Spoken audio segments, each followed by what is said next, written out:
taken care of. As far as சாப்பாடு பொறுத்தவரையில் அவரை மனைவி சொன்ன மாதிரி அவரை போல யாரும் பண்ண முடியாது. அதுக்காண்டி அவரை சாப்பாட்டு ரம்மன்னு சொல்ல மாட்டேன், எனக்கு சாப்பாடு நல்லா பண்ணுவார். Then we have Dr. N. Ramanathan. Of course, you all don't need any introduction. And Vayubran S.O. Appan.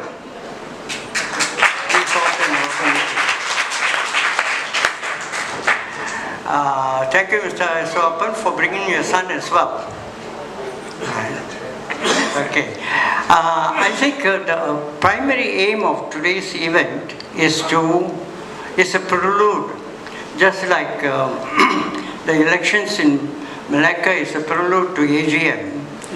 This is a prelude to our IBCN. Our IBCN will be somewhere in February, year 2023. And I think we are trying to motivate. The purpose of this meeting is two. One is to motivate our people into entrepreneurship. If you look at it, my forefathers were entrepreneurs, they were in business. I became an employee. And so slowly our people degenerated into, from being employers, we became employees. Now we are trying to reverse that system, and to reverse the system, I think we need motivation, we need some support, we need some advice for younger people to go into business. So that's number one, our purpose. Number two, today, we are also trying to recruit people for our IBCN, which is coming in 2023. And anyone, we don't have the registration form. We are not officially launching it today. So when we officially launch it, we'll give you a special discounted rate for anyone who has registered their intention of coming for the IBCN. All you need to do, you need not pay the money, you need to register. But I hope that those who register don't register just for the sake. Anyway, we are not giving anything. We just register. Later we don't go, nobody will bother about it. No, we'll follow up. We'll follow up. So please register, and we'll definitely give you a special discounted rate. And you'll be surprised when we announce the rate, because we have not finalized how much it is. And I think today's event will be great. And okay, I think thank you. This is why you need to have some people to prompt, right? And I've forgotten our MTA president, Dr. Ramanathan.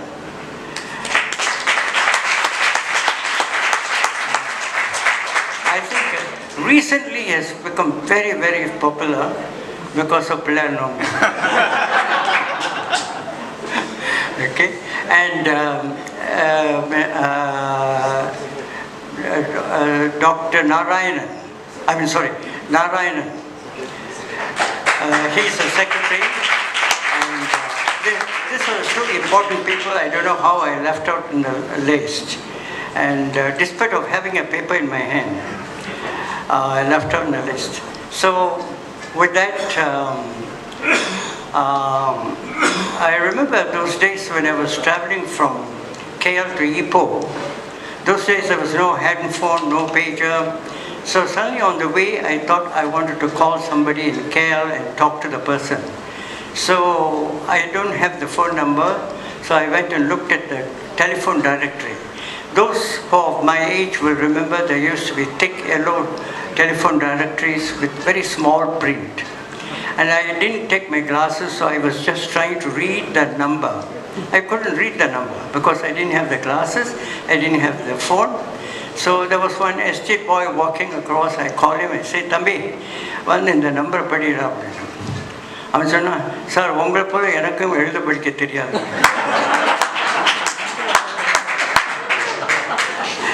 So from then onwards, I'm very careful to take papers when anyone has speech.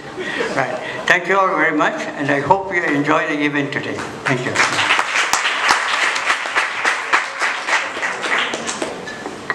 Thank you.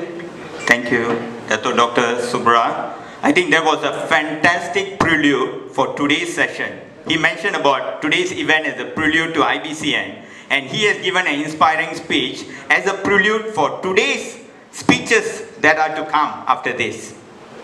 So before we get into the speeches, ladies and gentlemen, there is a video presentation from the organizing team IBCN. Can we play that video?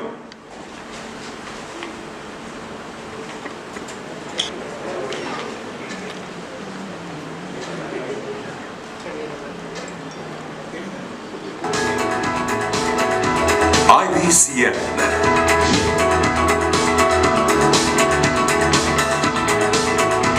A platform for the entrepreneurs of tomorrow.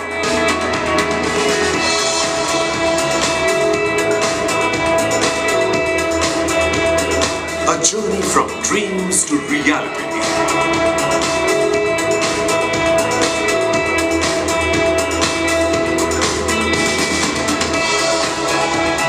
More than 200 speakers and trainers.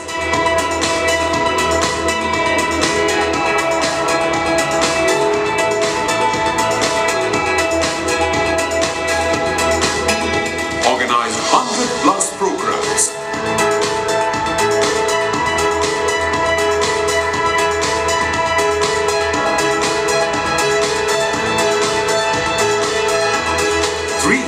Plus attendees from different parts of the world till date.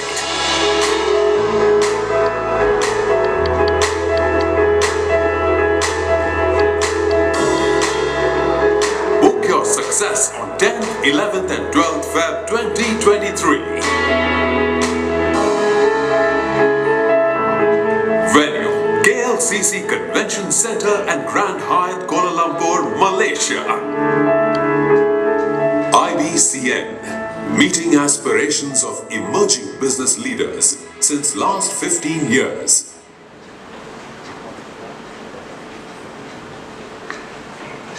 Thank you. So I guess we are all excited now to start with the program for the day. The first speaker, upon graduation, he actually began working as a civil and structural engineer for a few consulting firms in Klang Valley and Seremban from 2001 to 2009.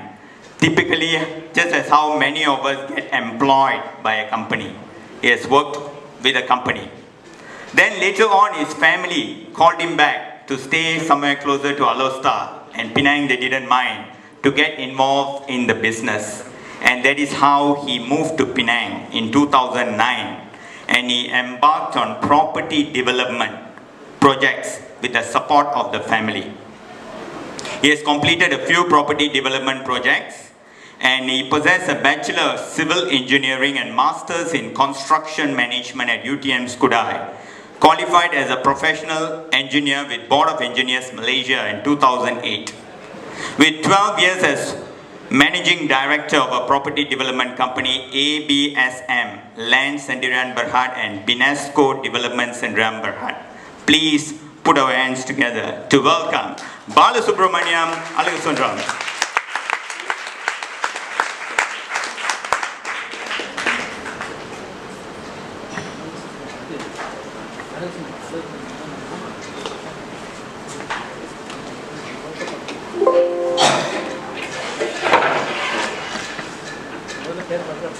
Thank you, Mr. Tanimalai. I'd like to wish a very good evening to Dato' and all the ladies and gentlemen who are here this evening to listen to my speech. Today, I have been given a task to convince as many of you as possible on why you should run your own business. ஏன் நீங்க சொந்த தொழில் செய்யணும், as opposed to working for somebody else. And my topic today will be business opportunities in property development and related industries.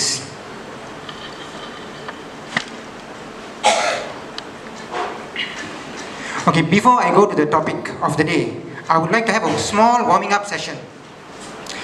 Let's explore why is it more beneficial to run your own business as opposed to working to be employed?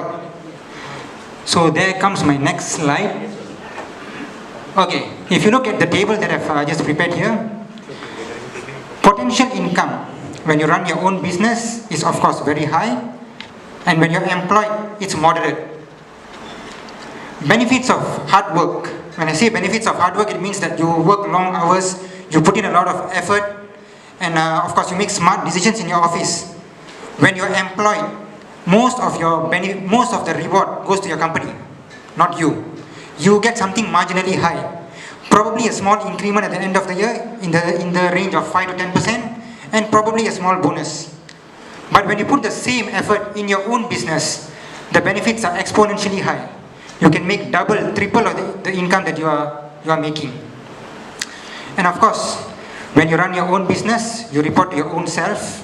When you are employed, you have bosses to report to. So இதெல்லாம் பார்த்தீங்கன்னா, it looks very good why we should run your own business. But நம்ம Dr. Subra சொன்ன மாதிரி, why are many people still preferring to be employed? So the main reason is the next two items, job security and the risk factor. Job security meaning when you work for someone, at the end of the month you are guaranteed a monthly salary, regardless of how you perform at work. And risk factor. Many people are in the mindset that taking risk is dangerous. When you run your own business and you take risk, there's a high possibility of your business failing when things don't go your way. So what I would like to stress here is, by taking calculated risk, it's always more beneficial to run your own business. எல்லா விஷயத்துலையும் risk இருக்கும் in anything that you do. Whether you're working for somebody or whether you are running your own business. Even the organizing committee today has taken a very big... Dr. Ramu and the rest of the organizing committee keeping their fingers crossed, hoping for the next 25-30 minutes that the risk they took pays off. Okay, on a more serious note, I'd just like to give you an analogy. Assuming that you are working somewhere and you are given a task, you need to travel to Korea next week on a 1-week assignment, attend some meetings. They'll give you a plane ticket, they'll tell you which hotel you're going to stay, and they'll be telling you where you're going to attend the meeting. So நம்ம என்ன செய்வோம், வீட்டுக்கு போயிட்டு இன்னைக்கு ராத்திரி computer on பண்ணி Google பண்ணுவோம், hotel எங்கே இருக்குது, பக்கத்தில் நம்ம சாப்பாடு கடை கிடைக்குமா, தோசை இட்லி கிடைக்குமான்னு பார்ப்போம். Do we get Western food, Chinese food we are more familiar with? How do you travel from your hotel to the meeting place? Do you go by cab? Do you take a train? How's the climate in Korea? What can you expect? Is it going to be winter? Is it summer? And if you're a K-pop fan, do they have any K-pop concerts going on that you can go and watch while you're there? So what I'm trying to tell is, before you board that flight from KLIA, you already know what to expect when you're in Korea.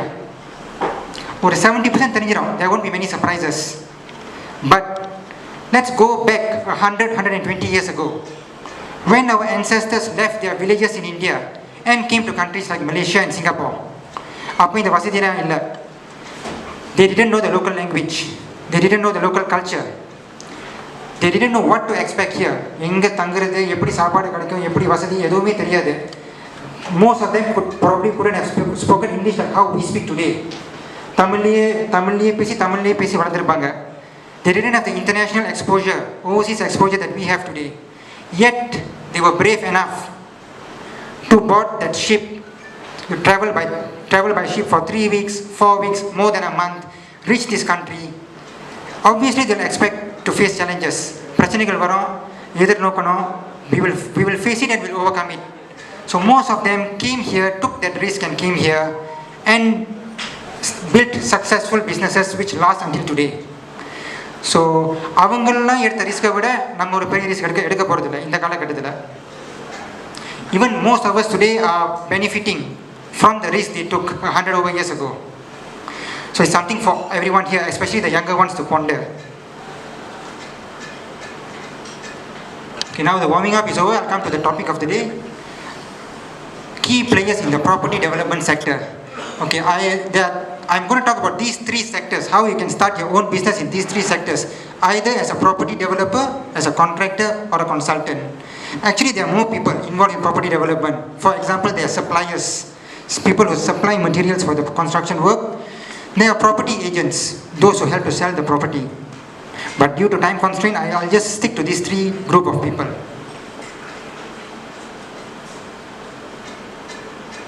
Okay, property developers. What do property developers do? In short, they have the land and they source for the fund to build buildings, either housing, condominiums, light industries, or shops, and they sell it to the public for a profit. So you can see the other points. What the property developers do? Okay, what do you need to be a property developer? What are the requirements? The most important requirement to be a property developer is to have the funds and the land available for development. When you don't have funds or you don't have land, you can't be a property developer. நம்ம செட்டியார் கம்யூனிட்டியில் வந்து தொழில் ரீதியாக பல ஆண்டு காலமாக we have been able to acquire a lot of land. There are people who have huge tracts of land, there are people with smaller tracts of land. But unfortunately or sadly, most of them just like to trade on lands. They keep the land and they sell. They don't go the next step to go into property development. Yes, when you trade lands, you sell land, you do make a profit, no doubt. If you had acquired the land 20, 30 years ago, there'll be a appreciation, yes. But when you go the next step and go into property development, you will turn the land into houses or condominiums or shops and sell. The profit is so much more. So I hope after this talk, those who have got access to land will consider going into this kind of a business. My father was one of those who took the next step and went into property development in the 70s and 80s in Alostar, and I just happened to follow his footsteps today. The next item is something that is applicable for not only for this business, it's for any business. Working experience is a necessity. Now, மொத சொன்ன மாதிரி you need to take calculated risk. தமிழ்ல ஒரு பழமொழி இருக்கு, ஆழம் அறியாமல் காலை விடக்கூடாதுன்னு சொல்லுவாங்க. ஸோ என்ன சொல்ல வரேன்னா, ஆழத்தை அறிஞ்சு புரிஞ்சு அப்புறம் காலை விடணும். ஸோ அந்த ஆழத்தை அறியறதுக்கு you need to work in the line. You can't just see something from outside and make assumptions and go in. That's where many businesses fail. When you work in that particular field, you will know the difficulties. And the நெளிவு சுழிவுன்னு சொல்லுவாங்க, the tricks of the trade that you will get to know through the working experience. So it's good if you work for someone in that line for a few years before going on your own. To be a property developer, there's no particular educational qualification. There are many developers who are just finished their high school and came into development through experience. And if you are qualified in fields that are not from the construction line, it's also okay. There are many developers who are from the accounting background. ஏன்னா கணக்கு வழக்கு ரொம்ப முக்கியம் இந்த பிஸ்னஸ்லையும். Those from accounting background, those who are from business management background, and they go on to be good developers. So educational qualification is not an important requirement. It's good if you have, it's okay if you don't. Okay, there's one more thing that I didn't include here, which is applicable again for all businesses: to be accommodative. You need to be accommodative whenever you run your business, especially when you're starting off. எப்பவுமே எந்த பிசினஸ்லயும் you deal with two kinds of people. One are the people who you pay money to, you get their services. Property development normally we pay money to the contractors, to the consultants to engage them. In the group kitta you can't be that accommodative, karara da irukanum, appada vela nadakum. The second group of people are your customers and clients who pay money to you. In the group kitta it's compulsory that you be accommodative. I'll give another simple example. Say our friend here, Mr. Arun, he and his 3 friends go to a restaurant and they order mee goreng. It's a very common thing lah. You go to a restaurant, 4 of you all, and order mee goreng. But the first guy orders mee goreng extra spicy. Second guy says mee goreng kurang pedas. Third guy, mee goreng he wants extra chicken. And the fourth guy wants mee goreng vegetarian. So what you have just done is you have just given the cook extra work. ஒரு முறை சமைக்கிறதுக்கு 4 முறை சமைக்கணும். Extra work, extra effort, probably extra cost as well. இப்போ நீங்கள் இந்த மாதிரி order பண்ணுறீங்க, அருண் ஆர்டர் பண்ணுற. So what to you expect the waiter to answer you? சரி என்ன, ஒரு 10 நிமிஷம் வெயிட் பண்ணுங்க, கொண்டு வந்துடுறோம். இப்படி சொல்கிற கடைக்கு தான் நம்ம திரும்பி போவோம். What if the waiter tells you, நீங்கள் வந்திருக்கிறதே 4 பேர், கஸ்டமர் நிறைய பேர் இருக்காங்க, ஒவ்வொருத்தருக்கும் ஒவ்வொரு மாதிரி சமைக்க முடியாது, நாங்கள் ஒரே மாதிரி தான் சமைப்போம், சாப்பிட்டா சாப்பிடுங்க இல்லைன்னா பரவாயில்ல, இந்த மாதிரி சொல்கிற கடைக்கு யாராச்சும் போவீங்களா? They can be selling the best mee goreng in town, but they will lose customers when you do this. So when you run your own business, this is what your customers will expect from you, to accommodate to their needs. They'll have special needs, extra needs. கொஞ்சம் extra cost வரும், கொஞ்சம் extra effort போடணும், but you need to do it, especially when you're starting off your business. சரி, இந்த பையன் வந்துட்டு accommodate பண்ணுன்னு சொல்லிட்டு இருக்கானே, எவ்வளோ தான் அக்காமடேட் பண்ணுறது, கேட்டதெல்லாம் கொடுத்துடலாமான்னு கேட்பாங்க சில பேர். அப்படி இல்லை. In any business you have a business norm. If a property developer, you go and buy a house from a developer, what they do is they absorb the legal fees. It's very common. They absorb the stamp duty. So that is the norm has been set. So when you are starting your business, go an extra 10% from the norm, or a bit more generous than your competitors. So ஒரு 10 விலி சம்பாதிச்சிங்கன்னா 10 விலியும் திருப்பி கொடுக்க சொல்ல, in the term in as accommodating others. 5 விலி கொடுக்க சொல்ல, 10 விலி சம்பாதிச்சிங்கன்னா 1 விலி திருப்பி கொடுங்க, ஒரு 1.5 விலி திருப்பி கொடுங்க. That will make your customers happy. They will come back for you. They'll come back and they will refer your name to others. You can have the best quality product in the world, but when nobody is going to buy your product, that's a useless product. On the other hand, if you have a mediocre quality product, but because you are friendly, because people like your approach, because you are accommodative and humble, and you always go with a smiling face, people will give you business, people will buy your product. So try to be that person if you're starting a business, not the other one.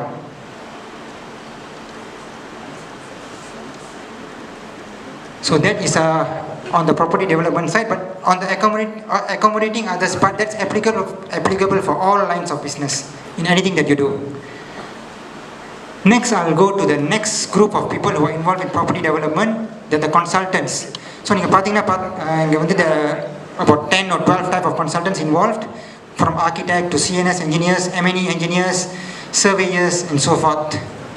So this is a very interesting business to start. I'll tell you why a little later. What do consultants do?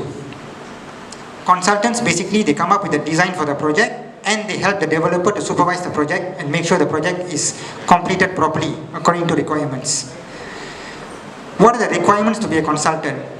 The must-have requirement to be a consultant is the educational and professional qualification. Professional qualification, for example, if you want to be an architecture consultant, you must have an architecture degree. And you must have, after about 5-6 years of working experience, you need to approach the board of architects, apply, and sit for an exam where when you pass the exam, you are considered a professional architect. That's the professional qualification that you have.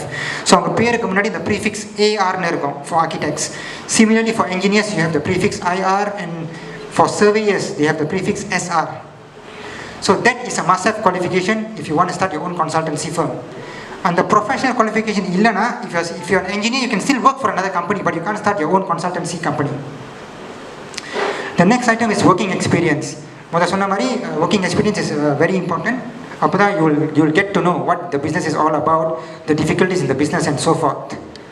Okay, the interesting part about being a consultant, which is a bit different from any other business, you need almost zero capital. You can start the business with almost zero capital. How do you do this? Normally what do people do is, when they get their professional qualification, they don't resign their jobs. They still work for somebody. On a freelancing basis, on a part-time basis, they start their own consultancy and they get small projects to start off with. Some people call it moonlighting. So if any one of you are worried, business ஆரம்பிச்சா பெரிய தொகை தேவைப்படும், பெரிய office ஆரம்பிக்கணும், நிறைய staffs வேணும், business நல்லா நடக்கலைன்னா you'll be in big trouble. This is quite a safe way. How it is, they approach people who do small projects. So when you're starting off, don't expect to get big projects. Big projects, they go for big consultants, established consultants. When you start off, you should be approaching people like renovation contractors, small contractors who build 1 or 2 bungalows or 3 shop houses. இந்த மாதிரி சின்ன வேலை செய்யக்கூடிய contractors நீங்க approach பண்ணணும். Be in close contact with them. Close contact நம்ம Covid close கான்டாக்ட்ல அது வேற. This is being in close touch with them. and offer your services at a discount, because in this field of work everything comes down to dollar and cents. எங்க கொஞ்சம் cheap-ஆ கிடைக்குதோ அங்க தான் ஆளுங்க போவாங்க. So offer, when you're starting off, people don't know you, they don't know how good you are, so offer, probably you can offer 20% lower than what others charge. Approach contractors, so they will come to you, they'll be inclined to come to you because you're cheaper. Then when you get jobs from the contractors, from small renovation contractors and small jobs, do a good job. If you're expected to finish your work in a week, try to finish it in 5 days. I only work from 9 to 5. 5 மணிக்கு அப்புறம் வீட்டுக்கு போறேன், TV பார்க்க போறேன், big pass பார்க்க போறேன், அதெல்லாம் கொஞ்சம் ஒதுக்கி வச்சிருங்க. When you're starting off, make sure that you do a good job and give others a reason to continue to employ you. So, but I'm not telling you you need to do this forever. When you're establishing a business, when you're new, when you're already established, of course you'll have more staffs, you can sit back, you can charge higher fees and everything. But when you're starting off, this is how most people start off. Most of the big consultants today at one point of time started off very small and then they expanded over time. So that's how you can start this consultancy business with almost zero capital. You can even work from home. And the next line of business I'd like to talk about are contractors. Contractors, there's about a few different type of contractors involved in property development projects. There's building contractor, piling contractors, earthworks, roadworks, and so forth. So the principle is still the same. Try to be humble, try to go on the pricing as low as possible when you're starting off, try to get more jobs, try to build your client base, and then you expand, and then you become bigger. யாருமே எடுத்தோன்னே உடனே மேலே போய் உட்காரது ரொம்ப கஷ்டம். So the requirements to be a contractor, you need adequate funds as working capital. So in the business ஆரம்பிக்கிறது நீங்கள் ஃப்ரீயாக ஆரம்பிக்க முடியாது. But the funds won't be as much as you need for a developer. And again, when you be a contractor, you can start off, most of the big contractors, they start off as renovation contractors. They start with small jobs before they go on bigger projects. And again, to be a contractor, working experience is very important.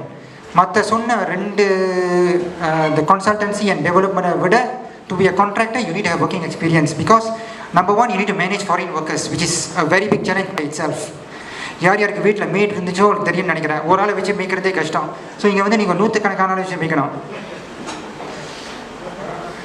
Then the next thing is you need to have good contact with suppliers, because suppliers are people who supply materials for construction work. And suppliers in the நம்ம நாட்டில் மலேசியாவில் பார்த்தீங்கன்னா suppliers mostly come from the Chinese community. And it's a very common practice for them to have different prices for different people. So you need to be in good close contact again with these suppliers so that you get the best price, so that you can do your projects well at low cost. And again, educational qualification is an advantage but not a necessity. A lot of contractors come through experience. They may not even be able to talk proper English or Malay. அவன் ஒரு மாதிரி சீனத்தில் பேசிக்கிட்டே இருப்பான், but they will be big contractors because they come through experience. But of course, if you have experience, it's an added advantage. So that comes to the end of my presentation today. Thank you very much. I hope I gave some good ideas to you. And we have some Q&A session later. So if you have any questions to raise, except the mee goreng question, any other questions, you can raise your questions later. Thank you.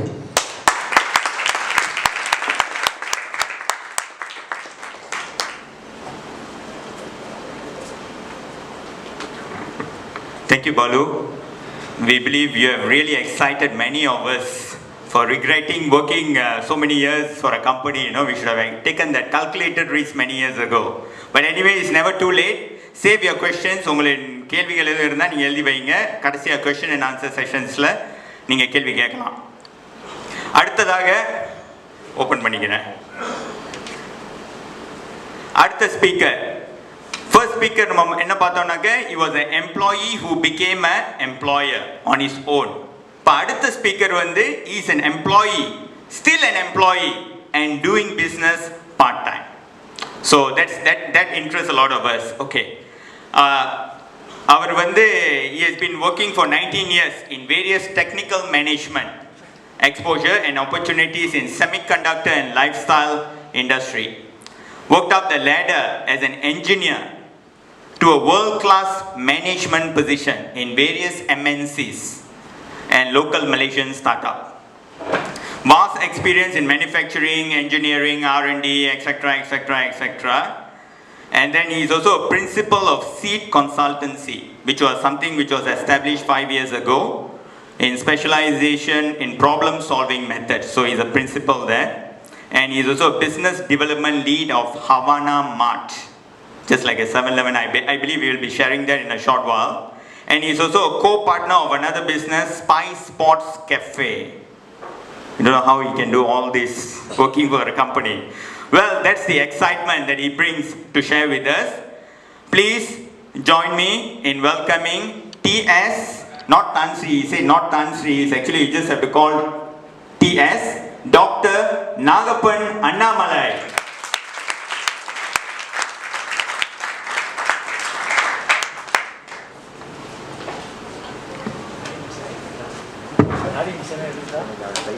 அவங்க கேட்டாங்க யாரே தனிமலை சொன்னாங்க எப்படி இவ்வளோ manage பண்ணுறேன்னு. அவங்க எப்படி manage பண்ணுறாங்கிறது அவங்க தான் எனக்கு ரோல் மாடல் நினைக்கிறேன். இந்த பேங்கிங் லைனில் இருந்துக்கிட்டு நிறைய இதில் இருக்காங்க, நிறைய சொசைட்டி. ஏன்னா is being very active in a lot of things, right? So இந்த டாபிக் வரைய ராமன் வந்து என்னை மீட் பண்ணல கேட்டாங்க, ஃபோன் அடிச்சு கேட்டாங்க பேச முடியுமா பிஸ்னஸை பற்றினு. நான் சொன்னேன் எனக்கு பிஸ்னஸ் சொல்கிறேன், நீங்கள் தான் நல்லா பிஸ்னஸ்லாம் பண்ணுறீங்கன்னு சொன்னேன். இல்லை நீங்கள் வந்து வேலையும் பார்த்துக்கிட்டே பிஸ்னஸும் பண்ணுறீங்க, அதை பற்றி கொஞ்சம் பேசுங்க, யூத்துக்கு வந்து யூஸ்ஃபுல்லாக இருக்கும்னு சொன்னாங்க. So that's why I started. So இந்த மினி மார்க்கெட்டுங்கிறது வந்து ஐ திங்க் இங்கே தனிமலன்னு வந்து பார்த்தேன், எஸ்எம்பிசி தனிமலன்னு. So he is one of the பினாங்கில் எங்கே கேட்டிங்கன்னா 4 பேர் இருக்கோம். நான் தனிமலன்னு, மெய்யப்பன் அவங்க, அப்புறம் சாத்தப்பன், 4 பேர் பிஸ்னஸில் இருக்கோம். எல்லோரும் மினி மார்க்கெட் தான். But all of us have a different way of doing it. எல்லாருக்கும் different style, different exposure and also different experience on this. Okay, without delay, journey எப்படி ஸ்டார்ட் பண்ணுச்சு? ஓகே, அண்ணன் சொன்ன மாதிரி எல்லா விஷயத்துக்கும் ஒரு பிள்ளையர் சொல்லியிருக்கணும். ஸோ அங்கே பார்த்தீங்கன்னா ஏதாவது படத்தில் வந்து ஒரு கேரக்டர், ஒரு ஃபீமேல் கேரக்டர் தெரிஞ்சுன்னா அது வந்து my other half, my wife. அதில் the entire business thing பிள்ளையர் போட்டது வந்து I think she came up with the whole entire idea. But அந்த என்னோட ப்ராப்ளம் என்னென்னா அந்த டைமில் வந்து because I am more passionate in term of industries and when she bring up all these things என்னை கன்வின்ஸ் பண்ணணும்னா ரொம்ப கஷ்டம். Think she have been struggling that for almost 14 years, right? So but somehow it took some time, right? So she finally came to me an idea saying that ஒரு mini market concept செய்யலாமான்னு சொல்லிட்டு. எனக்கு அறவே ஒன்றுமே தெரியாது mini மார்க்கெட்டை பற்றி. She also don't know anything. Both of us are more into what do you call into corporate line. She's on development side and I'm on industry. So again she came up with the whole entire plan. என்னை convince பண்ணுறதுக்கு எல்லாம் full plan வரணும். 6 மாதத்தில் profit பார்க்குற மாதிரி ஒரு plan வந்துச்சு. I learned something from him. Each and everybody, even like recently உங்கள் கடைசத்தோட மீட் பண்ணேன், I learned from him also. He gave me a lot of networks. இவங்ககிட்ட சீப்பாக இருக்கு, அவங்களோட style of working is different. அவங்க எவ்ரி சிங்கிள் சப்ளையரை பார்ப்பாங்க, யார் சீப்பஸ்ட்டாக இருக்காங்க. ஸோ எவ்ரிபடி சி எப்போவுமே எல்லாருக்கும் ஒரு கொஞ்சம் கற்றுக்கலாம். கொஞ்சம் ரேஸ் அந்த கொஞ்சம் உப்பு கொஞ்சம் எடுத்துக்கலாம், கொஞ்சம் சின்னோடு அந்த மாதிரி ஒரு idea. Maybe sometime useful for you, sometime even அப்படி யூஸ்ஃபுல் இல்லைன்னா தனியாக ஒதுக்கி வச்சுருங்க. எது தேவை, எது யூஸ்ஃபுல்லாக இருக்கோ அதை மாத்திரம் எடுத்துக்கிட்டு see how you can make it different in your business. I think that's pretty much a fit என்னோட செஷனில். So very important last message வந்து பயப்படாதீங்க. ஃபெயிலியர் வரும், என்ன நடக்கும்னு சொல்லிட்டு அதெல்லாம் யோசிக்கிறீங்க. ஸோ எனி ஃபெயிலியர் தான் அதை நீங்கள் தாண்டி போகிறது தான் இருக்குது அது success, right? So it not only business in every thing. Ladies and gentlemen, next, அடுத்ததாக we have a special speaker, a special motivational speaker who has been 32 years in the life insurance industry. He has recruited 1,000 life insurance practitioners during his career. 2 lifetime MDRTs in the international platform.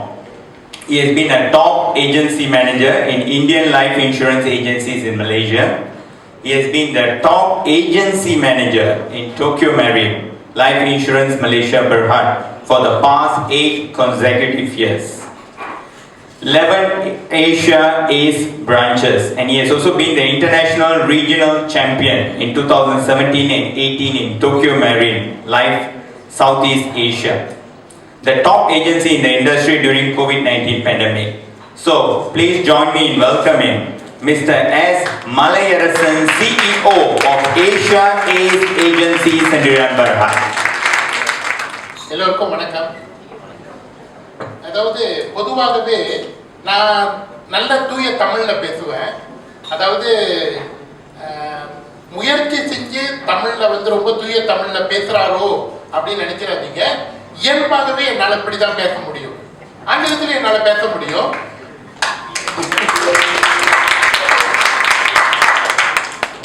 Kaveri பூம்பட்டினத்தில் Chola மன்னனின் ராஜ்யத்தில், அதாவது இந்த உலகத்துல மூவேந்தர்கள் நம்ம தமிழ்ல வந்து நம்ம நிறைய கேள்விப்பட்டிருக்கோம். சேர சோழ பாண்டிய மன்னர்கள் எல்லாம் கேள்விப்பட்டிருக்கோம். இந்த சோழ மன்னனுடைய ஆதிக்கம் மிக அதிகமான ராஜ்யத்தை இந்த உலகத்துக்கு ஒரு உதாரணமாக, அதாவது என்ன சொல்லுவாங்கன்னா systematic way of bureaucracy and also அந்த ஆட்சி முறையை வந்து உலகத்துக்கே, அதாவது தமிழர்களுக்கு மட்டுமல்ல உலகத்துக்கே ஆய்வாளர்கள் ஏற்றுக்கொண்ட ஒரு விஷயமாக சோழ மன்னர்கள் இந்த உலகத்துக்கு கொடுத்திருக்காங்க. ஏன் சோழ மன்னனை பத்தி சொன்னேன்? அப்புறம் ஆரம்பத்தில் ஒரு வார்த்தை சொன்னேன், காவிரி பூம்பட்டினம் அப்படின்னு சொன்னேன். நகரத்தார் உருவான ஒரு முக்கியமான ஒரு விஷயம், வரலாற்று சுவடுகள் அது. அப்படிப்பட்ட ஒரு உயர்ந்த நிலையில் இருக்கக்கூடிய தமிழை தாய்மொழியாக மட்டும் கொள்ளாமல் தமிழ் சார்ந்த தமிழ் கடவுளுக்கு முதல் வணக்கத்தை தெரிவிக்கக்கூடிய மிக உயர்ந்த தமிழினமாக நகரத்தாரை பார்ப்பதில் நான் பெருமகிழ்ச்சி கொள்கிறேன். உங்கள் முன்னாள் இந்த இடத்துல ஒரு சில வார்த்தைகள் கூறுவதற்கு எனக்கு வாய்ப்பு கிடைத்ததுக்கு நான் இறைவனுக்கு நன்றி தெரிவித்துக் கொள்கிறேன். நமது சமயம் என்பது நம்மெல்லாம் வந்து தமிழ் கடவுள் முருகனுக்கு, நானா வந்து பிறந்ததிலிருந்தே தமிழ் கடவுள் முருகனுடைய நாமத்தை வேண்டி அலோஸ்தாரில் எங்கே இருந்தேன் அப்படின்னு கேட்டிங்கன்னா, நகரத்தார் இருக்கக்கூடிய ஒரு இடத்துல, அதாவது நாங்கள் ஒரு சின்ன கம்பவுண்ட்னு சொல்லுவோம், ஜலான்புத்ரான்ற இடத்துல வாரம் அல்லது ஒவ்வொரு நாளும் அலோஸ்தாரில் இருக்கக்கூடிய நமது தண்டாயுதபாணி ஆலயத்தில் தான் வழிபாட்டை கற்றுக்கொண்டவன். யாரால் நான் உருவாக்கப்பட்டேன் என்று கேட்டீங்கன்னா, சிறு வயசுல அண்ணன் அண்ணின்னு 2 பேரை நான் கூப்பிடுவேன். இறுதி வரை அவர் எனக்கு அண்ணனாக மட்டுமல்ல, இந்த சமுதாயத்தில் வந்து இந்து சங்கத்தில் நான் பினாங்கு மாநிலத்தில் துணை தலைவராக இருந்தேன். பிறகு நான் வந்து தலைவராக இருக்க வேண்டிய சூழ்நிலையில் எனது அண்ணன் இல்லாத காரணத்தால் நான் வந்து வெளியாயிட்ட சில காரணங்கள். யார் அந்த அண்ணன் என்றால் தத்தோ அண்ணாமலை. உங்க எல்லோருக்கும் நன்கு பரிச்சார்த்தமான இது நம்மளோட இல்லை. அவரால் வளர்க்கப்பட்டவன் நான், தத்தோ அண்ணாமலையால் வளர்க்கப்பட்டவன் நான். ஆட்சி அவருடைய மனைவியை நான் அண்ணின்னு தான் கூப்பிடுவேன்.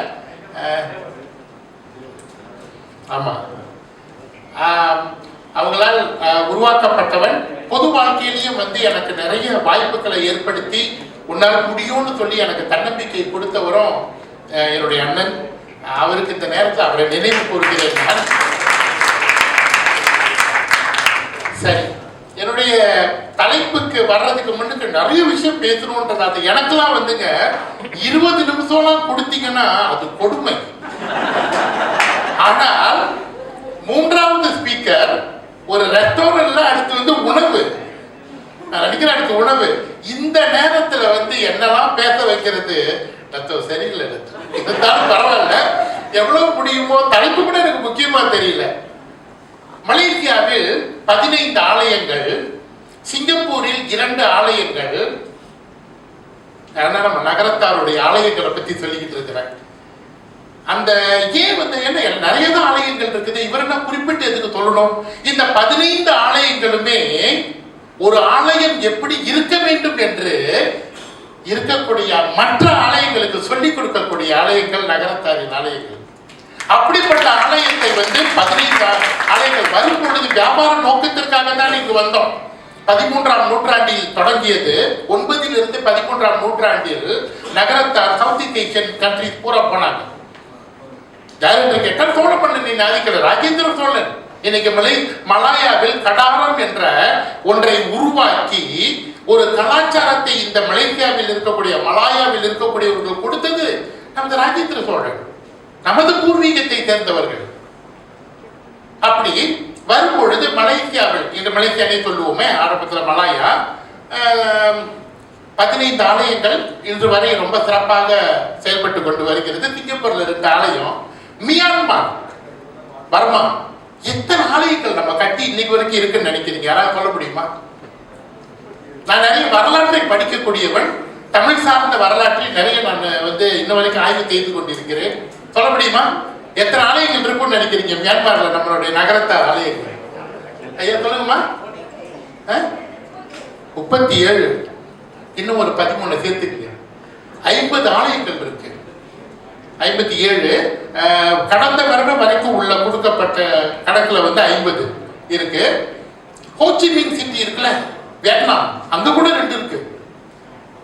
அப்படின்னு நிறைய பார்த்துக்கிட்டே போகலாம். எதற்காக இந்த இடத்துல சொல்றேன்னு கேட்டீங்கன்னா, தமிழை மட்டும் நாம் வளர்க்கவில்லை, தமிழோடு சேர்ந்த சமயமும் ஒன்று இணைக்கப்பட்டது தானே.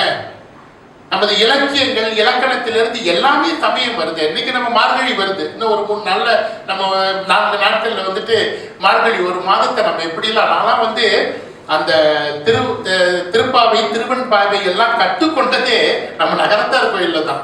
காலையில 4 மணிக்கு எங்க அக்கா 2 பேரும் போவாங்க கோயிலுக்கு. என்னை கூப்பிட்டு போக மாட்டாங்க. திடீர்னு எந்திரிச்சு நானும் ஓடுவேன், எந்திரிச்சோட குளிக்காம கூட ஓடுவேன். அந்த மாதிரிலாம் கற்றுக்கொண்ட விஷயங்கள் நிறைய இருக்கு. அதனால தடுக்க குறிப்பிடணும்னு நான் விரும்பினேன். அதை நான் கண்டிப்பா குறிப்பிடுறேன். என்னுடைய தலைப்பு இன்று என்னென்றால் பொருளாதாரம் தொடர்பான ஒரு விஷயம். என்னுடைய அடைவு பெரிய அடைவுங்க. ஒரு சராசரி ஒரு தமிழ் குடும்பத்தில் பிறந்தவன் நான். அலோஸ்தாரில் தான் படித்தேன், வளர்ந்தேன். அதன் பிறகு ஆசிரியர். நான் ஆசிரியர், பயிற்சி பெற்ற ஒரு ஆசிரியர், தமிழ் பள்ளி ஆசிரியர் நான். எஸ்ஓ அப்பன் சார், மிக நன்றி. நீங்க சொன்னதுனால தான் இந்த மாதிரி ஒரு வாய்ப்பு உங்க கூட எல்லாம் பேச முடிஞ்சுட்டாங்க. தமிழால் எனக்கும் அவருக்கும் தொடர்பு இருந்த காரணத்தால் தான் அவர் சொன்னாரு. அப்புறம் தத்துவுக்கு என்ன நல்லா தெரியும். தத்துவ நாங்க தமிழர் சங்கத்துல பூச்சோம்ல அவர் இருக்கக்கூடிய அந்த இடத்துல உள்ள பிரான்ச்ல நான் அவர் கூட இருக்கேன். இன்னும் நம்ம செயல்பட்டு கொண்டு இருக்கிறோமா? மிக நன்றி தத்துவம். இப்போ என்ன ஆச்சுன்னா, இந்த காப்புறுதி தொழிலுக்கு எப்படி வந்தேன் அப்படின்னு கேட்டீங்கன்னா, சற்று முன்பு ரொம்ப அழகா நம்ம பேசப்பட்டது. நமக்கு இதுக்கு முன்னுக்கு பேசின 2 பேருமே எனது சகோதரர்கள் ரொம்ப அழகா சில விஷயங்களை சொல்லிட்டு போனாங்க. நம்ம இன்னைக்கு இந்த வியாபாரத்துறையில் நமது அடுத்த சமுதாயத்தினர், இந்த ஜென் வாய்ஸ்னு சொல்லப்படுறவங்க வரணும்னு சொல்லி இன்னைக்கு நம்ம இந்த மாதிரிலாம் பேசுறோம்னா, அங்க என்னமோ சில குறைகள் இருக்கிற மாதிரி எனக்கு தோணுது. ஏனென்றால் நகரத்தார் என்ற பேரே ஒவ்வொரு நாட்டிலும் நம்ம போய் அங்க நகரத்தில் மட்டும்தான் நாம் இருந்தோம். ஏன் நகரத்தில் இருந்தோம்? நகரம் தான் வியாபார மையம். அப்படிப்பட்ட பாரம்பரியத்தை கொண்டு வந்த நாம் ப்ரொஃபஷனலா இன்னைக்கு நல்லா படிச்சுட்டு நல்ல ப்ரொஃபஷனல் தொழில போறது ஒன்றும் தப்பு கிடையாது. ஆனால் ஒரு இடத்தில் வேலை செய்யறோம்னு சொல்லும் பொழுது the limitation is always there. நான் மாதம் முடிஞ்சா நமக்கு ஒரு சம்பளம் கிடைக்குது, இன்னும் நல்லா உழைக்கணும்னு சொல்லும் பொழுது அது இந்த டிஸ்கிரிமினேஷன் இல்லாத ஒரு இடத்துல. ஆனா நம்ம வாழ்ற நாட்டுல ஒரு சில விஷயங்கள் என்னால பேச முடியாது. ஆனா ஓப்பனா பேசுறதா நிறைய பேசுவேன். சரி, என்ன சொல்ல வரோம்னு கேட்டீங்கன்னா, சில நேரங்கள்ல நம்மளுடைய உழைப்பு, நம்மளுடைய திறமை அங்கீகரிக்கப்படாமல் இருக்கும் பொழுது மனம் தூண்டு போயிருது அல்லவா? அந்த மாதிரி சூழ்நிலையில வியாபாரத்துறை நமக்கு ஊக்கத்தையும் ஆக்கத்தையும் தர முடியும்ன்றது நான் நம்புறேன். அந்த காரணத்தால் தான் ஆசிரியர் தொழில் எனக்கு பிடிச்ச தொழிலுங்க. குழந்தைகளுக்கு பாடம் சொல்லி கொடுப்பது, அந்த பிள்ளைகளுடைய வளர்ச்சியில பார்த்து மகிழ்ச்சி அடைகிறது. ஈன்ற பொழுதில் பெரிதுவக்கும் தன் மகனை சான்றோன்னு என கேட்ட தாயின்னு எப்படி ஒரு தாயும் தந்தையும் நினைக்கிறாங்களோ, அதே மாதிரிதான் ஆசிரியரும் நினைப்பாங்க. ஆசிரியர்களும் அப்படிப்பட்ட உணர்வை கொண்டவர்கள் தான். அப்படிப்பட்ட ஆசிரியர்களில் நானும் ஒருவன்.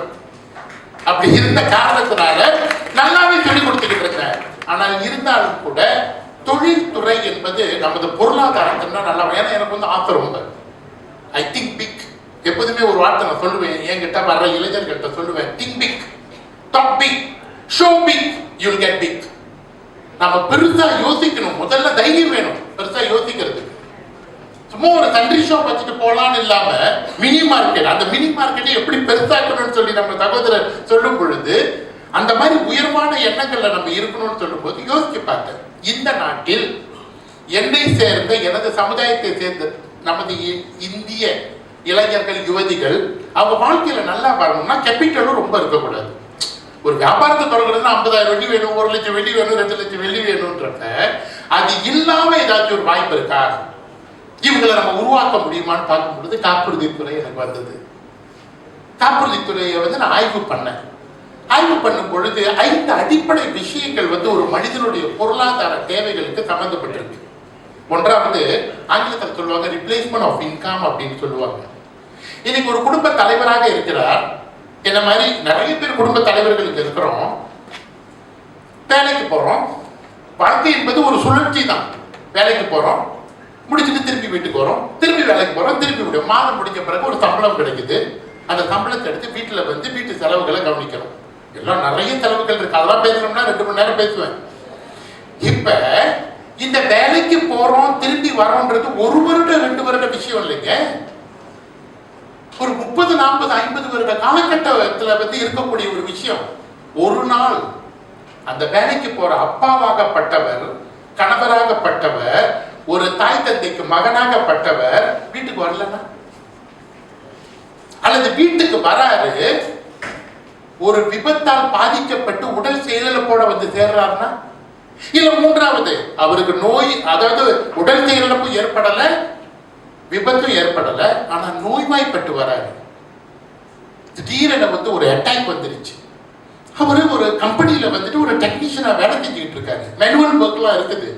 அப்ப அந்த வருமானத்தை அவர் கொண்டு வர்றதோட லிமிடேஷன் அங்க ஏற்படுறதுல, இதுக்கு தான் அந்த வார்த்தையை பயன்படுத்தினேன், ரிப்ளேஸ்மெண்ட் ஆஃப் இன்கம்னு சொன்னேன். வருமானத்திற்கு அந்த அப்பா கொண்டு வர்ற அந்த வருமானத்தை யார் திருப்பி கொடுக்க முடியும்? சமுதாயம் கொடுக்குமா, அல்லது சொந்தக்காரர்கள் தருவார்களா, அண்ணன் தம்பி தருவார்களா, மாமன் மச்சான் தருவார்களா? தர முடியாது. அப்ப அதுக்கு ஒரு சிஸ்டம் வேணும்ல, காப்புறுதி அதற்கு உதவி செய்யும். இன்னைக்கு நம்ம உருவாக்கி தர ஒரு காப்புறுதி தொகையாகப்பட்டது அந்த குடும்பத்தையே வாழ வைக்கும். Life insurance be bought not because somebody need to die. Many people depend on the person need to continue live. சார்ந்த மனிதர்கள் எல்லோருமே தொடர்ந்து வாழ வேண்டும் என்ற நல்ல நோக்கத்திற்காக உருவாக்கப்பட்ட ஒரு சிஸ்டம் தான் காப்புறுதி. எனக்கு பிடிச்சிருந்துச்சு. அதனால நான் அந்த துறை பார்த்தேன். இரண்டாவது பாருங்க, மெடிக்கல் எக்ஸ்பென்சஸ். இன்னைக்கு டாக்டர்லாம் இருக்கிறாரு, இன்னைக்கு ஒரு கொரோனரி ஆர்டரி டிசீஸ் எல்லாருக்கும் தான் ஏற்படுது. அப்ப மருத்துவமனைக்கு நம்ம போய் ஒரு நல்ல ட்ரீட்மெண்ட் எடுக்கணும்னு சொல்லும் பொழுது எவ்வளவு செலவுகள் வருது. அந்த செலவு என்பது அதுதான் செலவு. And medical inflation in Malaysia now come up to 14% already. போன வருடம் 1 லட்சம் வெள்ளிக்கு ஒரு ட்ரீட்மெண்ட் எடுத்தோம்னா இந்த வருடம் 1,14,000 வெள்ளிங்க. அடுத்த வருடம் 1,28,000 வெள்ளி. You cannot control on the medical expenses. அந்த காஸ்ட், அந்த இன்ஃப்ளேஷனை கண்ட்ரோல் பண்ண முடியல. அதை தற்காக்கக்கூடிய ஒரே வழி காப்புறுதியில் இருக்கு. இன்னைக்கு ஒரு மெடிக்கல் கார்டு கொடுக்குறோம், ஒரு 200 ringgit 250 ringgitல ஒருத்தர் ஒரு மெடிக்கல் கார்டு எடுக்கிறாரு, we cover 1 billion 1 year. அப்ப அதை யோசிச்சு பார்த்தேன். மூன்றாவது குழந்தைகள், the child's வளர்ச்சி. ஒரு குழந்தையோட வளர்ச்சி என்பது ஒரு தாயோ அல்லது தந்தையோ காம்ப்ரமைஸ் பண்ண முடியாத ஒரு செலவு. தன்னுடைய குழந்தை எப்படி ஒரு உயர்ந்த மனிதனை பார்க்கணும்னா அதெல்லாம் மிஞ்சி சொல்லலாம். என் மகனை போருக்கு அனுப்பினேன், அவன் ஒரு வீரனாக திரும்பி வந்தான் அப்படின்னு சொல்லி ஒரு தாய் தந்தை பெருமைப்படுறாங்க. நீங்க அதெல்லாம் கிடையாது. நான் சற்று முன்பு சொன்ன அதே குரலை திரும்பி சொல்றேன். ஈன்ற பொழுதில் பெரிதுவக்கும் தன் மகனை சான்றோன் என கேட்ட தாய். ஒரு உயர்ந்த மகனாக அவனை பார்க்கணும்னா அவனுக்கு நல்ல கல்வியை கொடுக்கணும். அவன் உயர்கல்விக்கு போய் அவன் படிக்கிறதுக்குள்ள செலவு ஏற்பாடு செஞ்சு வச்சிருக்கணும் ஒரு அப்பா அம்மா. அதுக்கு உருவாக்கி தரது காப்புறுதி. Because it's a disciplined saving. and insurance நிறுவனங்கள் நல்ல எஜுகேஷன், ஹை எஜுகேஷன் பிளான் வச்சிருக்கிறோம். அப்ப அந்த துறையை நம்ம இளைஞர்களுக்கு காட்டுவோம், இந்த சமுதாயத்துக்கு போய் கொண்டு சேர்க்கட்டும் அப்படின்றதுக்காக நான் அதை கொண்டு போனேன். ரிட்டையர்மெண்ட் சேலஞ்சஸ் பத்தி ஆக்சுவலி ஒரு பெரிய தலைப்பு. லைஃப் ஆஃப்டர் ரிட்டையர்மெண்ட் ரொம்ப சிம்பிளா சொல்றேங்க. இன்னைக்கு நாமெல்லாம் இறைவன் அருளால ஓரளவுக்கு பொருளாதார பலம் கொண்டவர்களாக இருக்கக்கூடிய காரணத்தினால இந்த பிரச்சனை இல்லை. ஆனால் நம்மை சார்ந்தவர்கள் எவ்வளவு பேர் வெளியே வந்து இல்லைங்க. அப்படியே பாதை நடந்துக்கிட்டே போகுது. 60 வயசு வருது, ரிட்டையர்மெண்ட். அதன் பிறகு பாதை ஸ்மூத் இல்லை, ரெண்டா பிரியுது. ஒன்னு கண்டினியூ லைஃப் இண்டிபெண்டன்ட்லி, இன்னொன்று continue life depending on others. பிறரை சார்ந்து வாழக்கூடிய வாழ்க்கையோ அல்லது வந்து தானாக சுயமாக வாழக்கூடிய வாழ்க்கையோ, ரெண்டுல ஒண்ணு தேர்ந்தெடுத்து ஆகணும். சுயமாக வாழணும்னா காத்திருக்கணும். ஆக்சுவலி நான் அடுத்த ஸ்லைட்லாம் போலங்க, வேண்டாம். ஏன்னா நான் போனேன்னா 2 மணி நேரம் பேச ஆரம்பிச்சுக்கிட்டே இருப்பேன் தொடர்ந்து. ஆக்சுவலி இந்த ரிட்டையர்மெண்ட் அப்படின்ற அந்த ஒரு விஷயத்தை பத்தி நிறைய என்னால் பேச முடியும். அது ரொம்ப நிறைய எஃபெக்டான விஷயங்கள் இருக்கு. தமிழ்ல ஒரு அழகான வார்த்தை இருக்கு, அந்திம காலம். கேட்கவே அழகா இருக்கும் பாருங்க. அதுதான் ரிட்டையர்மெண்ட் வயசு. அந்த ரிட்டையர்மெண்ட்டை நோக்கி போகும் பொழுது அந்த பொருளாதாரம் என்பது காலம் பூரா நம்ம உழைக்கும் பொழுது men work for money. அந்த ரிட்டையர்மெண்ட் ஒரு இடம் வரும் பொழுது money must work for men. இந்த மாதிரி நல்ல விஷயங்கள் இந்த சமுதாயத்துக்கு எடுத்து சொல்லக்கூடிய ஒரு தொழிலாக காப்புறுதி தொழிலை நான் பார்த்தேன். எத்தனையோ பேர் இந்த தொழிலை வந்து ஒழுங்கா செய்யல. அதுக்கு நான் என்ன பண்றது? நான் ஒழுங்கா செய்யறேன். நான் வந்து 32 இயர்ஸா இந்த தொழிலில் இருக்கேன். ஆரம்பத்தில் பகுதி நேரமாக செஞ்சேன். நான் ஆசிரியராக இதே பினாங் மாநிலத்தில் தான் நான் ஆசிரியராக இருந்தேன். ஆசாத் தமிழ் பள்ளிக்கூடத்தில் நான் ஆசிரியராக இருந்தேன். அதன் பிறகு பிராய் தமிழ் பள்ளிக்கூடத்துக்கு நான் வந்து ஆசிரியராக போனேன். இன்னைக்கு இந்த குரலை நீங்கள் வானொலியில் அடிக்கடி கேட்பீங்களே. ஃப்ரைடே, சாட்டர்டே, சண்டே இந்த 3 நாட்கள் வந்து வானொலியில் வந்து நான் என்னுடைய குரல் தொடர்ச்சியாக கடந்த ஒரு 15 இயர்ஸாக நான் பேசிக்கிட்டு இருக்கேன். I'm giving awareness to the community the life insurance. இது வந்து இன்னொரு சும்மா ஒரு பிசினஸா தயவு செய்து யாரும் பார்க்கக்கூடாது, அல்லது ஒரு பேர்டனாக யாரும் பார்க்கக்கூடாது. அந்த மாதிரி இந்த தொழிலை நான் வந்து செஞ்சேன். ரொம்ப பெருமையா உங்க கூட ஒரு 2 விஷயத்தை சொல்லிட்டு நான் என்னோட செக்ஷனை முடிச்சுக்கிறேன். நம்பர் 1, மலேசியால காப்புறுதி துறையில எந்த காப்புறுதி நிறுவனத்திலையும் ஒரு இந்தியர் சார்ந்த குழுமம்னா ஏஜென்சி, இந்தியர் சார்ந்த குழுமம் முதல் இடத்துக்கு வந்ததில்லை. அந்த ரெக்கார்டை நான் வந்து 2013 வந்து முதல் முறையாக செஞ்சேன். அப்போ பிகாம் த சாம்பியன் ஏஜென்சி. அடுத்து எனக்கு வந்து திருப்தி இருக்காது. நான் தான் முதலே சொன்னேன்ல, நான் பெருசாக யோசிப்பேன். அப்புறம் என்ன நடந்துச்சுன்னா, இண்டஸ்ட்ரியிலே சாம்பியன் வரணுன்ற ஒரு ஆசை. அப்போ இண்டஸ்ட்ரியிலே சாம்பியன்னா முதல்ல வந்து நம்ம சமுதாயத்துலேருந்து வருவோம். அதாவது மலேசியாவில் 14 காப்புறுதி நிறுவனங்கள் இருக்கு. எனக்கு தெரியாது, ஒரு கால் இங்க இருக்கக்கூடிய யாரோ நமது சகோதரர்களுக்கு கூட யாராச்சும் காப்புறுதி நிறுவனத்தில் நீங்க ஒரு முகவராக இருக்கலாம். 14 இன்சூரன்ஸ் நிறுவனங்கள் இருக்குது, நிறுவனங்கள் இருக்கு. அந்த 14 கம்பெனில முதல் இந்தியன்கள் சார்ந்து நாம 1வது இடத்துக்கு போகணும்னு 2 வருஷத்துல அதையும் அடைஞ்சேன். By 2015 I was the top agency manager in the whole country. அன்றிலிருந்து இன்றைக்கு வரைக்கும் மறுபடியும் ஆசை நிக்கல. அடுத்து என்னன்னா, மெகா ஏஜென்சி அப்படின்றது வந்து 6 மில்லியன் ப்ரொடக்ஷன் செய்யற ஒரு ஏஜென்சியை மெகா ஏஜென்சின்னு. அது 2013 முதல் வருட சாம்பியன் ஆகும் பொழுதே அதை அடைஞ்சிட்டேன். இன்னைக்கு வரைக்கும் அதை அடைஞ்சிக்கிட்டு இருக்கோம். அடுத்தது கிராண்ட் மெகா ஏஜென்சின்னு ஒரு அச்சீவ்மெண்ட் இருக்கு. இதெல்லாம் காப்புறுதி துறையில் உள்ளது. I was just an employee, so I was there to help the people, but I was not having the pinch of it actually. So I understand actually your problem on that.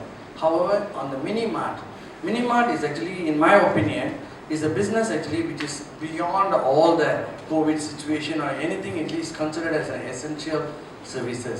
So that actually really help you in a big way, or it is a motivation factor for you.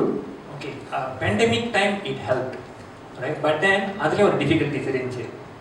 And essential kondu varadhukku appuram what happened is you have to stock up everything in your Minimart. அது எது stock அப் பண்ணணும், எது முக்கியமாக தேவைங்கிறது வந்து you have to crack எ தப்பான ஜாமான் போய் வச்சு அரைக்கிறக்கூடாது. ஏன்னா மினி மார்க்கெட்டுங்கிறது இதுவாக இருந்துச்சுன்னா வந்து you have to make sure அந்த ஜாமான் உள்ளுக்கு வருது. இந்த ஒரு மாதத்துல இது விளையாடுற ஜாமான் நம்ம சம்டைம் ஒரு மினி மார்க்கெட் இருக்கிறது. சில பேர் வந்து இந்த இஸ் பிகமிங் அந்த கான்சைன்மெண்ட் பேசிஸ். சில கஸ்டமர்ஸ்லாம் வந்து கான்சைன்மெண்ட்டில் எடுக்க மாட்டாங்க. So you have to be very watchful every month every week என்ன ப்ராடக்ட் ஓடுது, இந்த பேண்டமிக் டைமில் என்னத்தை இறக்குறாங்க, கஸ்டமர்ஸுக்கு என்ன தேவை. So you have to have that kind of studies. Obviously, I think pandemic time helped, all the mini market helped, but wholesale it didn't help. So that's why I say, and the mini market and wholesale are 2 different species. Okay, thank you. Sir, Malaysian Charter. நம்ம இந்திய கம்யூனிட்டியில் இந்த இன்சூரன்ஸ்னாலே கொஞ்சம் பயந்து சில பேர் கதவை கூட திறக்க மாட்டாங்க. சொன்னாலே இது வந்து ஓவர் கம் பண்ணி நீங்கள் இவ்வளவு பெரிய லெவலுக்கு வந்ததுக்கு ஒரு ஆசிரியராக இருந்தது தான் ஒரு முக்கியமான காரணமா இல்லை உங்களுடைய பர்சனல் மோட்டிவேஷன் ஃபேக்டர்? ஆக்சுவலி நான் நண்பர் ஆரம்பத்தில் பேசும் பொழுது அவருடைய தந்தையார் வந்து இங்கே வரல அப்படின்னு நான் நினச்சேன். ஆனால் தத்துவ அழகுசுந்தரங்க இருக்கிறாங்க. இப்போ நீங்கள் கேட்டீங்கல்ல, அவரெல்லாம் எனக்கு ஒரு மோட்டிவேஷன். 66ல் நாங்களாம் சின்ன பிள்ளையா இருக்கும் பொழுது சில பேரை வந்து தலைவர்களாக பார்த்தோம், சமுதாயத்தின் மேல் பற்று உள்ளவர்களாக பார்த்தோம். அப்போ ஐயா மாதிரி உள்ளவங்கள்லாம் கொடுத்த அந்த மூட்டை அவங்க கூட நான் எனக்கு வேலை செஞ்சிருக்கேன். பொது வாழ்க்கையிலலாம் நம்ம வேலை செஞ்சிருக்கேன். ஆனால் என்னன்னு தெரியல, கடவுளைய கண்டுக்க உங்களை காட்டல ஐயா ஆரம்பத்தில். இல்லைன்னா உங்கள் பேரை நான் ஆரம்பத்திலேயே சொல்லியிருந்திருப்பேன்.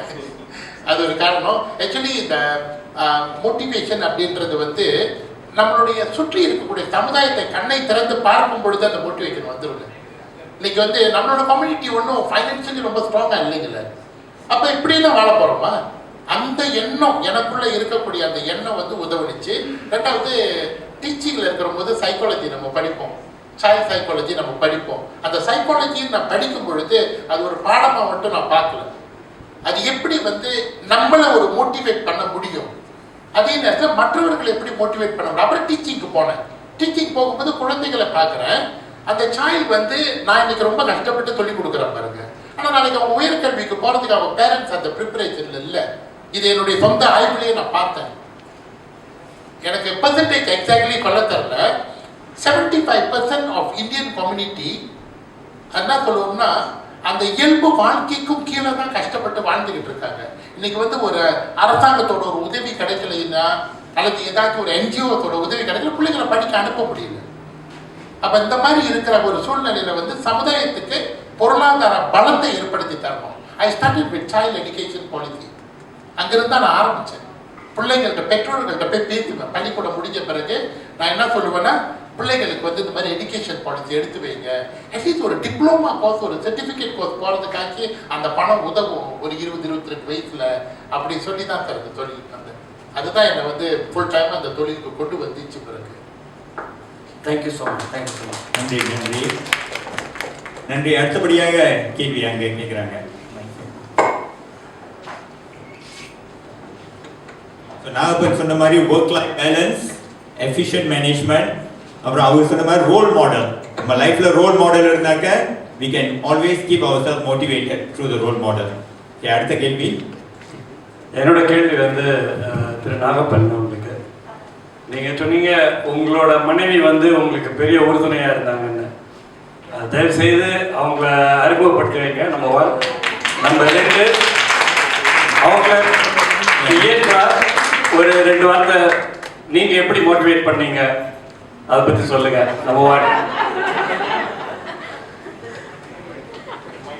நம்பர் 2 கேஷ் ஃப்ளோ மேனேஜ்மெண்ட் பற்றி கொஞ்சம் சொல்லுங்கள். ஏன்னா நீங்கள் மினி மார்க்கெட் வச்சுருக்கீங்க, அதில் நிறைய பணப்பட்டுவாடா இருக்கும். நிறைய பேர் வேலை செய்கிறவங்க காசு எடுக்கிறதுக்கு அந்த மாதிரி ஏமாத்துறதுக்கு நிறைய வாய்ப்பு இருக்குது. ஏன்னா ஒரு 30 வருஷத்துக்கு முன்னால் என்னோட தகப்பனார் வந்து இந்த மாதிரி பஜாஜ் ஸ்டோர்ஸ்ன்னு சொல்லி கடை வச்சுருந்தாங்க. அதில் வந்து பெரிய பிரச்சனை வந்து அந்த மாதிரி தான். ஸோ நீங்கள் எப்படி அதை மேனேஜ் பண்ணுறீங்க? ஓகே, நான் இன்ட்ரடியூஸ் பண்ணிடுறேன். அதான் wife. Second half myself is Valiame. Okay, and the second team in term, better half. Better half.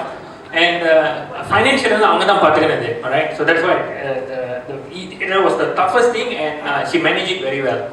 And நீங்க சொன்னது அந்த கான்செப்ட் இஸ் ட்ரூ.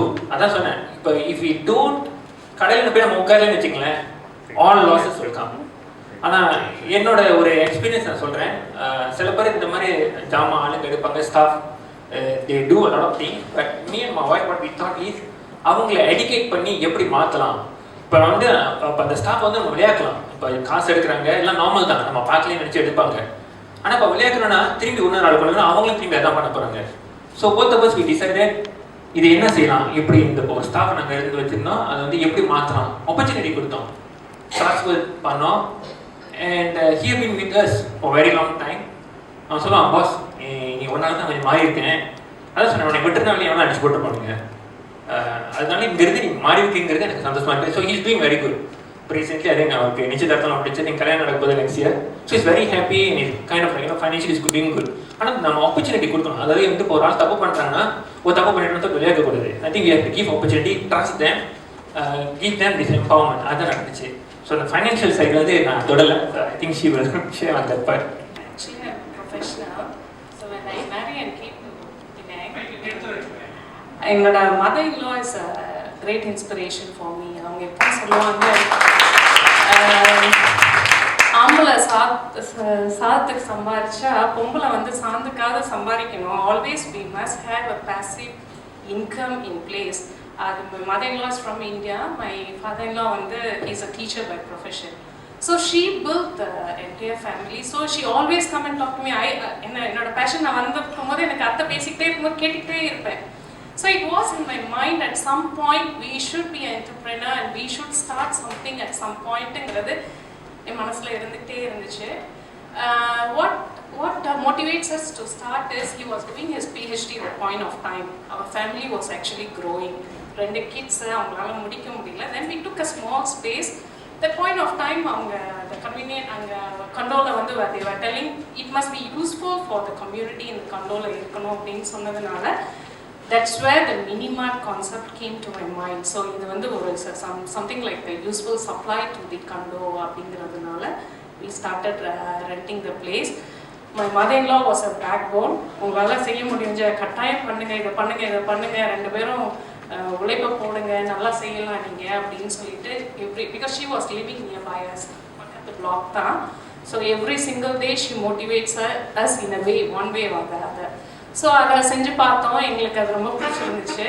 ஸோ 2 பேருமே ப்ரொஃபஷனல் லைனில் இருந்தாலும் நம்ம வந்து என்டர்ப்ரெனராக இருக்கணும். நம்மளோட ஃபஸ்ட்டு ஒரு ட்ரை பண்ணி பார்த்தோம் மினி மார்க்கெட்டில், எங்களுக்கு ஒரு நல்ல ஹாப்பினஸ் இருந்துச்சு.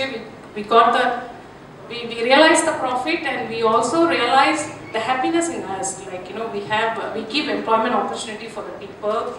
அவங்களும் க்ரோ பண்ணுறதை பார்க்க முடிஞ்சிச்சு. ஸோ எங்களுக்கு அது ஹாப்பியாக இருந்துச்சு. So we venture into it. அப்புறம் எங்களோட speciality he is into the book writing. அந்த மாதிரி எங்களோட அந்த ஸ்பெஷாலிட்டியை வச்சு பிஸ்னஸை க்ரோ பண்ணணும்னு சொல்லிட்டு we are moving ahead and we always wanted to, we are in a growing family, so calculated risk with the mission we are going ahead. Okay, அண்ணே நீங்கள் கேட்டீங்க எப்படி ஃபைனான்ஸ் பார்ப்போங்க. அதுக்கும் அகெயின் my mother-in-law 10 காசு கூட விடக்கூடாது, 10 காசு குறைஞ்சாலும் அது என்னென்ன குறைஞ்சிச்சுன்னு போய் பார்த்துட்டு வாங்க அப்படின்னு சொல்லிட்டு பிள்ளைங்களை பார்த்துக்குவாங்க, வச்சுக்குவாங்க. We never let go even a 10 cent is missing in the business. We will go ahead even 11:30, 12 o'clock, 10 மணி கடை அடைச்சிட்டு சம்மரி அனுப்புவாங்க ஸ்டாஃப்ஸை. When we look at it, if there is a short, 1 ringgit தான் ஷார்ட்டு அப்படின்னு சொல்லி பரவாயில்ல விடுங்க, இனிமே போக ஏன் அதை போட்டு யோசிக்கிறீங்க, இல்லை விடக்கூடாது. We have to show the seriousness that we are very serious even for 10 cent. அப்படின்னு வந்துச்சு. Then we realized we have CCTV and all that. We monitor, staffs எடுப்பாங்க, அது நமக்கு தெரியும். அப்பையும் again my mother-in-law comes into picture, விட்டு பிடிங்க அப்படின்னு சொல்லுவாங்க. So we started developing that. அவன்கிட்டே சொல்லுவோம், இந்த மாதிரி நீ போட்டின்னா என்கிட்ட இது போகுது. Let's say we fix the target. Let's say we attain the sales volume this much. நான் உனக்கு இந்த ரிவார்ட் கொடுக்குறேன். உனக்கு like, you know, by talking to him, spend more time to talk to the person who is working for us. We invest our time to train the people. So அவங்க மேலே trust வச்சு அப்படிதான் we are still moving on.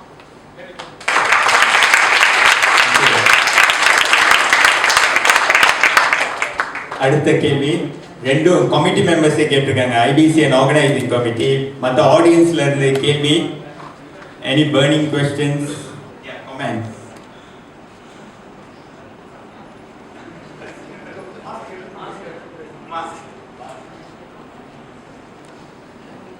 இன்னைக்கு பேசின பேச்சாளர்கள் மிகவும் அற்புதமாக பேசினார்கள். really they gave a lot of good points. இன்னைக்கு ஒரு சிறப்பான விஷயம் என்னன்னா, மனைவியை பாராட்டுற கணவர்கள் ரொம்ப அரிது. இன்று மனைவியை பாராட்டுற கணவர் அதை விட மாமியார் மெச்சின மருமகள்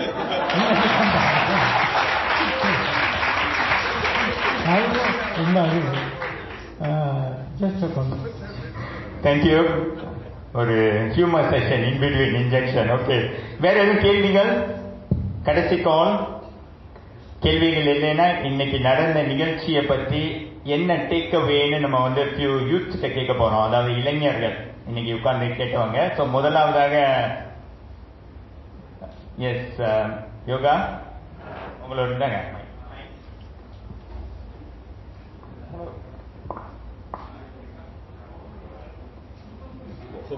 Hello everyone. Yeah, so very valuable session today. Kunja background, my name is Yoga. No one don't know me. இப்பதான் corporate Malaysia சேர்ந்து about 1 year ஆகுது. So I'm still very new, been absorbed to this system, and I'm at the stage of my life where I'm trying to figure out what I want to do long term. So in the Mari talk is very helpful to me because it's giving me more insight as to what I can do, what I should think, how I can expand my perspective. So நாளைக்கு வேலையை விட்டானா அம்மா don't be angry at me. Something that I learned is today especially is the value of risk taking, and I mean colleges sari இப்ப பார்க்குற வேலையும் சரி has a lot of entrepreneurship type work, trying to incubate small ideas into businesses. So a lot of efforts and initiatives நான் இதில் பண்ணியிருக்கேன். And always the doubt is இதில் நம்ம invest பண்ணோம்னா இல்லை இதில் நம்ம சொந்த time or money, whatever it is you invest, will it run? That's always a big question. Is there enough of a value for you to put so much effort into this and take it full time? And so I think that is always a big question. And today all this talk about risk management and how to understand what you are diving into is very helpful to me. So thank you for that. Just this one quick note, one additional note before I hand it over to someone else to talk. அப்பெல்லாம் அவங்க கேட்டிருந்தாங்க நம்ம Indian கம்யூனிட்டியில் இந்த insurance பற்றி கொஞ்சம் பயம் அப்படி இப்படின்னு. அதனாலயே என்னன்னு தெரியல, எங்கள் அப்பா அம்மா என்னை படிச்சு வச்சதே ஆக்சுவரியல் சயின்ஸில். So insurance will not be a problem in my household, thank God. Thanks Yoga. அடுத்ததாக Sridhar Babu. S.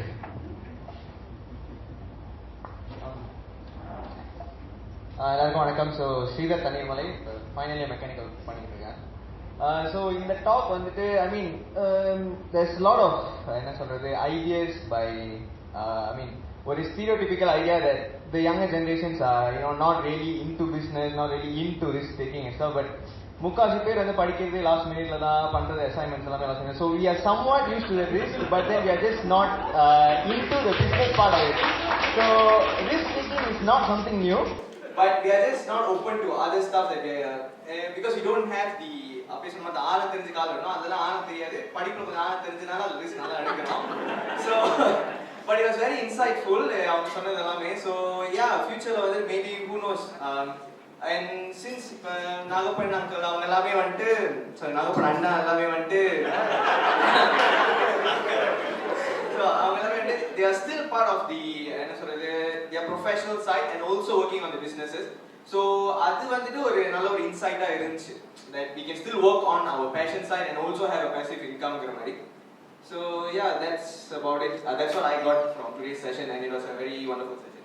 Thanks. Thank you Sridhar. Madhu. My name is Madhu. Innikulla takeaway வந்து key ones like from each one, everyone. Mr. Balu கிட்ட இருந்து like risk taking and also from the perspective of catering to customer needs. I think that is key. After that, adding on from Dr. Nagapan, I've met him, spoken about businesses, investment a lot with him. I think the key thing is the innovating idea mindset that he has. You've seen the innovation that he brings through, or doing the next thing, what's up next, or what that kind of attitude is what as a key takeaway I would say. Apart from that, then Mr. Malayarasan spoke so eloquently well in Tamil, and especially on how he mentioned of putting awards on the ground, on saying that setting for the next target and seeing what you want to push for. I think that was really motivating. Apart from that, I also had a chance to speak with IBCN as a whole, the committee, organizing committee. A big thanks to them. I had a chance to speak in the last event in KL, and I think it's a great initiative that they're doing. And bringing this exposure along to Penang is also great. It allows more networking opportunities, as how the speakers were saying, allowing me to learn more, understand more, know who's in what areas and what kind of entrepreneurship things they are in. So I think those are the key takeaways today. And I think I've always felt that as a whole community, we've always had the resources and the skill sets to succeed. But I think it's the lack of framework or the encouragement which has been lacking. But I think that's what exactly this event is doing. Along with how IBCN is also set up, I think that's where we are heading towards too. So I think that's a great way to go about it, and thanks to the committee and everyone who's here today. Thank you. Thank you. Next we have Lena Tanirmalai. Okay. Hi, my name is Lena. I'm into freelance filmmaking, video editing and stuff like that. So actually, I didn't really expect much. And motivational talks, so I was wondering, youngsters connect motivational talks would be, engage but to be honest, personal experiences share I think it was very useful in terms of relating to them. These are people who grew up in very similar backgrounds as us. எங்களை மாதிரியே வளர்ப்புல இருந்து வந்தவங்களால இந்த மாதிரியான விஷயங்கள் பண்ண முடியுது அப்படின்னு நினைக்கும் போது I think it's very inspiring for youngsters to also embark in similar business situations, and also it was interesting to hear the story of a power couple. நான் power couples னு சொல்லி கேள்விப்பட்டிருக்கேன், பட் இதுதான் very first time வந்து உங்களுக்கு முன்னாடியே நான் பார்க்குறேன். ஸோ மேபி இனிமேல் கல்யாணம் பண்ணுறதுக்கு முன்னாடி வந்து இதுவும் கேட்கணும் போல, ஒரு வேலை ஆண்டர்பிரினர் ஸ்கில்ஸ் இருக்கா, ஃபைனான்ஷியல் மைண்ட் செட் இருக்காங்கிறதுலாம் யோசிச்சு பண்ணணுமோ என்னமோன்னு அதுவும் யோசிக்க வைக்குது. So thanks for the insights. And I heard இதுக்கு அப்புறம் ஐபிஎஸ்என்லேருந்து வரப்போகிற இனிஷியேட்டிவ்ஸ் வந்து இன்னும் கூட கொஞ்சம் இன்டராக்டிவாக இருக்கும்னு சொல்லி நான் கேள்விப்பட்டேன். So I think that would be even more engaging for the youngsters to participate and B interested in such initiatives. So thank you. Thank you. Thank you. நம்ம கேர்ள்ஸ் ஏதாவது ஒப்பீனியன் கேட்கலாம். நம்ம கேர்ள்ஸ் ஒரு 2 பேர் சொல்லுங்க அவங்க காமெண்ட்ஸ். டு பி ஃபேர், உங்களோட view points இன்னைக்கு பிரசன்டேஷனை பத்தி. I'm from KL. My name is Meenakshi. So காலையில் கிளம்பி வர்றப்ப நினச்சேன், காலையில் நேற்று எக்ஸாம் முடிஞ்சு இதுக்கு வரணும், வரியா I think till the night I was not sure about coming. Then I've always got inspired by Chettiars and how they've come upon this far. So சரி கண்டிப்பா, பிகாஸ் நான் வந்து கேரள நடந்த ஈவெண்ட்ஸ்க்கும் அட்டென்ட் பண்ணேன். ஸோ இங்கேயும் அட்டென்ட் பண்ணப்போ I was already expecting something, but it was really good. I learned a lot. I think from each people, I didn't know about each of it. Insurance, development, and also each of them. I think I've always been interested also in business, but I wanted to always have a, safe degree or, qualification. Then I wanted to always go into business. So I think these people are very, very motivating to get into business. Thank you. Thank you. Anyone else? One more. And the kai raise பண்றாங்க mic. Oh, these are some observations from the audience. அனைவருக்கும் வணக்கம். முல்லை ராமையா. எனக்கு வந்து takeaway பண்ணுற வயசு இல்லை இப்போ. இருந்தாலும் இப்படை வெல்லாவிட்டால் எப்படை வெல்லும் அப்படிங்கிற அளவுக்கு அவங்க பேசியிருக்கிறாங்க இன்னைக்கு, இன்க்ளூடிங் மிசஸ் நாகத்தன். ஸோ இப்போ ஐபிசிஎனோட பெரிய பொறுப்பு என்னென்னா, இன்னைக்கு வந்தவங்களையெல்லாம் கண்காணிக்கணும். இளைஞர்களை எத்தனை பேர் இதில் வந்து மோட்டிவேட் ஆகி பிஸ்னஸ் ஆரம்பிச்சிருக்காங்க அப்படிங்கிறத வந்து நம்ம கண்காணிச்சுக்கிட்டே இருக்கணும்னு நினைக்கிறேன். ஏன்னா இந்த ரொம்ப அருமையான பேச்சுக்களாக இருந்தது. எனக்கே பிஸ்னஸ் ஆரம்பிக்கணும் போல இருக்குது. நன்றி, வணக்கம். நன்றி. அவங்க கை வெயிட் பண்ணாங்க. Short one. இந்த பொண்ணு மீனாட்சி வந்து she is already doing some business together with the mom. She is doing in Instagram, and they have got something called M&M collection, and they are doing it very well. I'm very happy. This is the first time I hear talking. Good. Thanks. உங்களுக்கு ஒரு observation நீங்க சொன்னீங்க. நகரத்தார்களில் 1950-55 முன்னால வர வர்த்தகத்தை இந்த பிசினஸ்னால எல்லையில்லாத அளவுக்கு உயரத்தில் இருந்தோம். தமிழ்நாடு மட்டும் இல்லை, ஒட்டுமொத்த இங்கே பூர்வம் பார்த்தாலும் கூட, இன்னும் சொல்ல போனால் வெளிநாடுகளுக்கு சேர்த்து பார்த்தாலும் கூட இந்த அளவுக்கு உயர்ந்த நிலையில வர்த்தகம் செய்தவர்கள் வெளிநாடுகளுக்கெல்லாம் போய் வர்த்தகம் செய்து உயர்ந்த உன்னதமான நிலையில இருந்து சமுதாயத்துக்கும் தொண்டு செய்து சிறப்பு தெய்வத்துக்கும் தொண்டு செய்து இவ்வளவு செய்த நகரத்தார்கள் கொஞ்சம் கொஞ்சமா வர்த்தகத்தை விட்டு விட்டு விட்டு தொழில் செய்ய ஆரம்பிச்ச காலம் எது அப்படின்னு கேட்டா, கிட்டத்தட்ட பர்மாவில் தொழில் நசிச்சு போனதுனால அங்கு உள்ள அரசியல் மாற்றத்தினால தொழில் செய்ய முடியலன்னு வரும்பொழுது அச்சம் ஏற்பட்டது ஒட்டுமொத்த மக்களுக்கும், நகரத்தார்களுக்கு. அந்த நேரத்தில் தான் நம்ம பிசினஸ் பண்றதை விட்டுட்டு கொஞ்சம் கொஞ்சமா அதோடு இல்லாம கால மாற்றம் வேலை செய்யறது, வெள்ளைக்காரங்கிட்ட போய் வேலை செய்யறது அப்படிங்கிற மாதிரி ஒரு வந்தது. அதுக்கப்புறம் மருத்துவம், இந்த மாதிரி பொறியியல் அந்த மாதிரி எல்லாம் வரும்பொழுது கொஞ்சம் கொஞ்சமா வரும்பொழுது நம்ம வர்த்தகத்தை மறந்து இவங்கெல்லாம் சொன்னது போல மாத சம்பளத்தை எடுத்து நிம்மதியா பிரச்சனை இல்லாம வாழ்ற ஒரு தன்மை அமைஞ்சுது. அது எப்ப அப்படின்னு கேட்டா கிட்டத்தட்ட 1955 அப்புறம் இந்த எண்ணம் வந்தது. 60க்கு அப்புறம் கொஞ்சம் கூட வந்தது. 70க்கு அப்புறம் ரொம்ப ரொம்ப கூட வந்தது. 80க்கு அப்புறம் கிட்டத்தட்ட எல்லாருக்கும் அந்த நிலைமை வந்துச்சு. வர்த்தகத்தை விட்டு மற்றவங்கிட்ட போய் வேலை செஞ்சு சம்பாதிச்சு நிம்மதியா வாழ்வோம் அப்படிங்கிற ஒரு எண்ணம் வந்துட்டு. இப்ப உலக முழுமையிலுமே மேம்பாட்டை அடிப்படையா வச்சு ஆர்டிபிஷியல் இன்டெலிஜென்ஸ் AI மிக உயர்ந்த நிலையில உன்னதமான நிலையில வந்துட்டு இருக்கு. இப்ப எல்லாருக்கும் தெரிஞ்ச விவரம் தான் என்ன அப்படின்னு கேட்டா, இங்க லாயர் நிபுணர்கள் இருந்தா மன்னிச்சுக்குங்க, என்ன சொல்றாங்கன்னா கொஞ்சம் எல்லாருக்கும் தெரிஞ்சுதான் கொஞ்ச நாள் கழிச்சு இல்லாட்டி இப்பவே தொடங்கி லாயர்களுக்கெல்லாம் வேலை இருக்காது இனிமே. ஏன்னு கேட்டா ஆர்டிபிஷியல் உங்களுக்கு எந்த சட்ட நுணுக்க வேணும்னாலும் உடனே ஆன்லைன்ல போய் பாத்தீங்கன்னா உங்களுக்கு கிடைச்சிருது. அப்ப அவ்வளவு பெரிய லாயர்கள்லாம் நீங்க எம்ப்ளாய் பண்ண வேண்டிய வேலை இல்லை இப்பவே. அப்ப இன்னும் வருங்காலத்துல இந்த மாதிரி தொழில்துறை சார்ந்தவர்கள், இன்ஜினியர்னு நான் சொல்லல, அவங்களுக்கு கொஞ்சம் மாறுபட்ட நிலைமை. ஆனா இந்த கன்சல்டன்சி சர்வீசஸ் கொடுக்கறவங்களுக்கு எல்லாம் வருங்காலம் அவ்வளவு சிறப்பா இருக்கும்னு சொல்ல முடியாது. ஆனால் நிலைமை எப்படி உலகம் இயங்குறதே ஒட்டுமொத்த உலகம் இயங்குறதே சைக்கிளிக்கல் தான் இயங்குது. 300 வருஷத்துக்கு முன்னால தமிழர் ரொம்ப சிறப்பாக இருந்தா, அப்புறம் முஸ்லிம்ஸ் வெள்ளக்காரங்க அப்புறம் நசிச்சு போனாங்க. இப்ப மறுபடியும் இந்தியர்கள் தமிழர்கள் ரொம்ப மேம்பட்டு வர்றாங்க உலக அளவில். அது நமக்கு தெரியும், அதை எல்லாரும் சொல்றாங்க, எடுத்துன்னு சொல்றாங்க. அதே போல நம்ம வர்த்தகத்துல உயர்ந்து இருந்தோம், வர்த்தகம் நலிஞ்சு போய் மற்றவங்க வேலை செஞ்சோம்.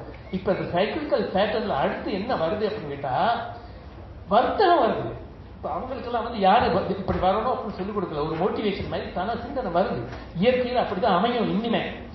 ஆக இந்த ஆர்டிபிஷியல் இன்டெலிஜென்ஸ் ரொம்ப அதிகமாக வர்றதுனாலையும் கடவுளுடைய அருள்னால நகர்த்தாருக்கு இயற்கையில ஆம்பளை பொம்பளை அத்தனை பேருக்கும் அளவுக்கு மிக நல்ல அறிவு உண்டு, சந்தேகமே கிடையாது. அந்த காலத்துல பொம்பளை பிள்ளைகளை படிக்க வைக்காட்டா கூட அவங்களுக்கு இருந்த அறிவு சிக்காரர்களுக்கு கூட அவளுக்கு இருக்காது. அவ்வளவு அருமையான அறிவோட இருக்காங்க. அப்ப இவ்வளவு அறிவு சேர்ந்து நாகரிகமான கல்வி ஆர்டிபிஷியல் இன்டெலிஜென்ஸை இப்ப நம்ம எல்லாருமே ரொம்ப மேம்படுத்திட்டு வர்றாங்க, பிள்ளைங்க போற போயிடும். அப்ப வர்த்தகம் நம்ம ரத்தத்துல ஓடுது.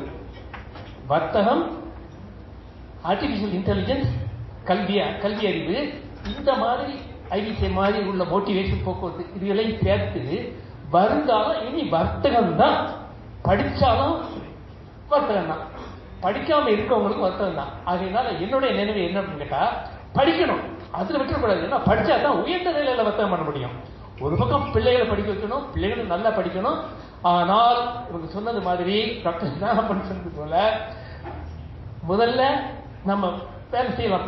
இப்போதே அடுத்த ஒரு 10-15 ஆண்டுகளுக்கு வேலை செஞ்சுட்டு அப்படியே கொஞ்சம் கொஞ்சமா மைக்ரேட் பண்ணி இந்த வர்த்தகத்தை மேம்படுத்தி அதிகமான வரவு வந்ததுக்கு அப்புறம் மெதுவாக அதை விட்டுடலாம். அப்படி வர்த்தகத்தை சிறப்பா நிச்சயமா வருங்காலம் யோசிச்சு பாருங்க, இருக்க போறவங்க பாருங்க, எல்லாரும் இருப்பீங்க. ஆனா இன்னும் ஒரு 10 வருஷத்திலேயே நம்மள வர்த்தகம் தான் எல்லாரும் பண்ண போறோம். அதுல ஆர்டிபிஷியல் இன்டெலிஜென்ஸ் சேர்த்து உயர்ந்த நிலையில வர்த்தகம் பண்ண போறோம். அது சந்தேகமே கிடையாது. நம்ம ரத்தத்துல கொண்டு அதைத்தான் செய்யணும். அதை நம்ம முன்னாலே சிந்தனை பண்ணி இன்னும் வர்ற IBCN கான்ஃபரன்ஸ்லயும் முக்கியமா அதுக்கு முக்கியத்துவம் கொடுத்து அந்த அந்த இது சார்ந்த நிலையில போயிட்டு இருந்தோம்னா இன்னும் கொஞ்சம் வேகமா அதை அச்சீவ் பண்ண முடியும், பெற முடியும்னு நான் நம்புறேன். இந்த ஒரு சின்ன வேண்டுகோள் எனக்கு இப்ப ஒரு குறைபாடா தோணுது. இப்ப டாக்டர் நாகப்பன் இருக்காரு, நமக்கு இன்னும் ஒரு வரலாறு இருக்கு. அதாவது இப்ப நீங்க என்ன கோவில்? இளையாத்தபடி பட்ட சங்கம். இங்க எத்தனை பேர் இளையாத்தபடி பட்ட சங்கம் இருக்க? தயவுசெய்து கை தூக்குங்க. இப்போ பட்டுசாமி இல்லாட்டம் இளையாத்தக்குடி கோவில் எத்தனை பேர் இருக்கீங்க? இப்போ உங்களுக்கு எந்திரிச்சு நில்லுங்க, நீங்க எந்திரிச்சு நில்லுங்க. இவரை பார்க்கும்போது ஒரு சின்ன, எஸ்பெஷலி ஆம்பளைகளுக்கு ஒரு சின்ன உறவுக்காரர் மாதிரி ஒரு தோற்றம் ஏற்படும் மனசுக்குள்ள. நம்ம சொந்தக்காரர் பங்காளி அப்படிங்கிற மாதிரி ஒரு எண்ணம் வரும். அப்ப எனக்கு என்ன மனசுல இப்பவே குறைபாடு வருதுன்னா, நம்ம நிகழ்ச்சியில நம்மளுக்கு யூனிக்னஸ் ஒன்று இருக்கு. அப்ப நம்ம நிகழ்ச்சியில என்ன பண்ணணும் அப்படின்னு கேட்டா, இந்த மாதிரி டாக்டர் பழனியப்பன் சிறுடல்பட்டி மாத்தூர் அரும்பாக்கூர் இப்பொழுது பேசுவார் அப்படின்னு சொன்னீங்கன்னா அவ்வளவு பேருக்கும் இது போய் தெளிவுறும். அதிகமா என்ன பண்ணி அப்ப சொல்லிட்டேன், மாத்தூர் அரும்பாக்கூருங்கிறது. அப்ப மாத்தூர் அரும்பாக்கூர் பங்காளி நம்ம பங்காளி அப்படின்னு ஒரு நினைவு வரும். சிறுவர்பட்டி அப்படின்னு சொல்லி சொன்னா, அட நம்ம ஊரையா இவ்வளவு தெரியாம இருக்கோம். இது உறவை வலுக்க செய்யும். நம்ம ஒற்றுமையும் உறவையும் விட்டுறவே கூடாது. நன்றி, வணக்கம். நன்றி நன்றி. இன்னும் கை ரேஸ் பண்றாங்க. கமெண்ட்ஸா? Ramar. Yeah, my name is Ramanarayan, Mathur Arbakur.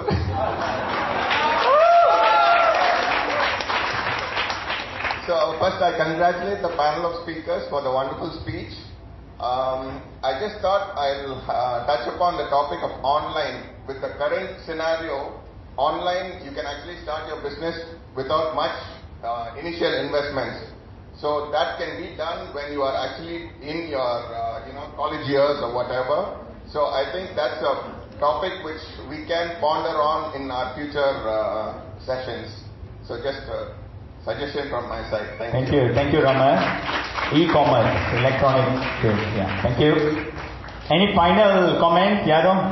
Yes, Dato.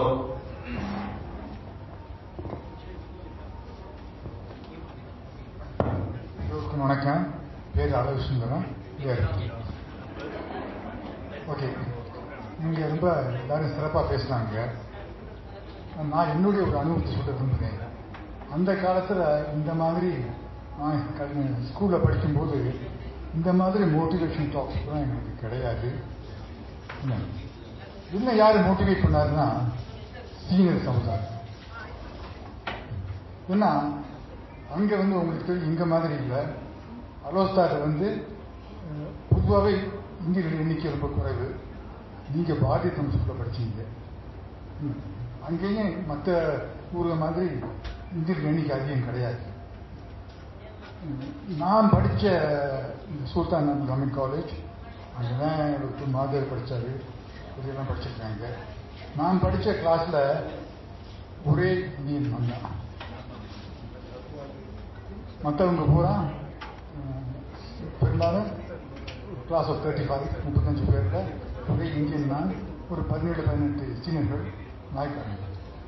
அப்போவே top of the class, always Chinese.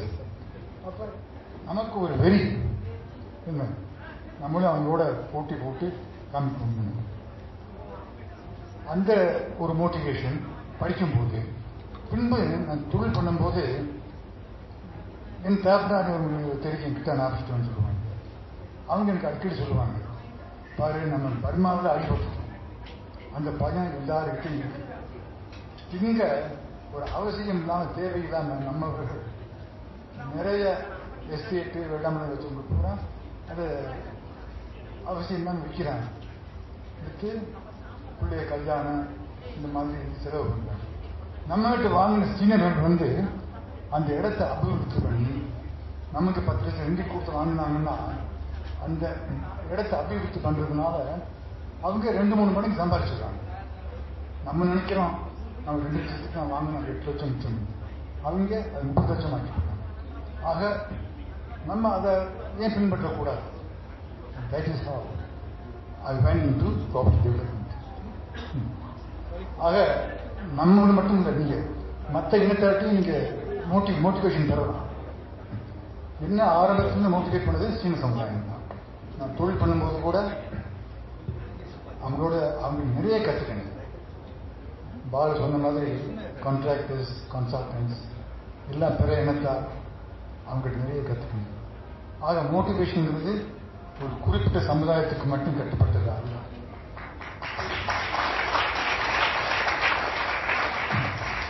அதை நம்ம எல்லாரும் உணர்வோன்னு எங்கெங்கே கற்றுக்க முடியுமோ கற்றுக்கணும். Get motivated. அதான் நான் சொல்ல விரும்புகிறேன். ஆக இன்று எல்லோரும் சிறப்பாக பேசினாங்க. நிகழ்ச்சியும் நல்லா இருந்துச்சு. அனைவருக்கும் வணக்கம். நான் வந்து மஞ்சுளா முத்துராமன், மாத்தூர் உறையூர் கோயில். நீங்கள் 3 பேர் பேசினவங்களுமே நல்ல மோட்டிவேட்டடாக இருந்தது உங்களோட ஸ்பீச்சு. எப்போவுமே நம்ம கம்யூனிட்டியில் என்ன ப்ரோக்ராம் வச்சாலும் எங்கள் ஃபேமிலியோட பார்ட்டிசிபேஷன் எப்போவுமே இருக்கும். என்னன்னா, நான் வந்து எங்கள் ஐயா, அப்பத்தா, ஆயா இவங்கள்ட்ட இருந்தெல்லாம் சின்ன சின்ன விஷயங்கள்னு நிறைய கற்றுக்கிட்டு தான் இன்னைக்கு லைஃப்பை லீட் பண்ண முடியுது.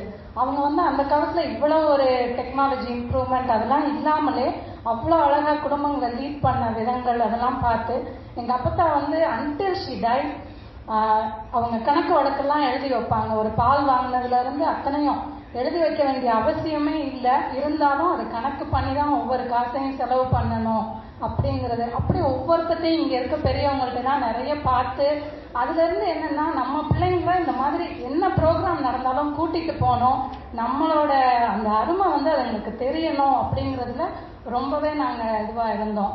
ஸோ இன்னைக்கு வந்து என்னென்னா, நான் வந்து ஆக்சுவலாக ஒரு ஸ்மால் ஸ்கேல் பிஸ்னஸ் பண்ணிகிட்டு இருக்கேன். ஃப்ரீலான்ஸ் அக்கௌண்டிங் ஃபர்ம் வச்சுருக்கோம். அட் த சேம் டைம் நான் வந்து M&M கலெக்ஷன்ஸ் இப்போ சொன்னாங்க, மீனாட்சி முத்துராமன் என் டாக்டர் தான், அதுவும் பண்ணிட்டு இருக்கோம். பட் ஸ்டில் எனக்கு வந்து என்னென்னா நிறைய பண்ணணுங்கிற ஒரு ஐடியாஸ் இருக்கும். பட் என்ன என்னோட மைண்டில் வந்து பிளாக் ஆகும்னா, as a lady what I am doing, முதல்ல என்னோட ப்ரையாரிட்டி வந்து ஒரு ஃபேமிலி தான். ஸோ பிள்ளைங்களை பார்க்கணும், வீட்டை பார்க்கணும். அதில் ஏதாவது தப்பு வந்துருமோ, நம்ம வந்து பிஸ்னஸில் பெருசாக போகிறோம்னு போயிட்டு ஃபேமிலியை விட்டுருவோமோ அப்படிங்கிற ஒரு இது. இப்போ அவங்க மிஸ்ஸஸ் வள்ளி நாகப்பண்ணலாம் பார்த்தேன். ஸோ எனக்கு ஒரே ஒரு சின்ன கொஸ்டின் தான் அவங்கள்ட்ட. இந்த மாதிரி ஒரு ஃபியர் இருக்குது எனக்கு. அதாவது என்னென்னா, என்னால் முடியும், பட் ஸ்டில் பிள்ளைங்களை வந்து ப்ராப்பராக தான் பார்க்குறோம். நம்ம பிள்ளைங்க எப்போவுமே நம்ம கைடன்ஸில் இருக்க வரைக்கும் அது ஓகே. பட் அந்த ஃபியரை ஓவர் கம் பண்ணி நான் எப்படி என்னோட அந்த எனக்கு வந்து அந்த ஒரு ரெஸ்ட்ரிக்ஷன் இல்லாமல் நான் என்னோட பிஸ்னஸை இம்ப்ரூவ் பண்ணணும்னா how I can come from that fear?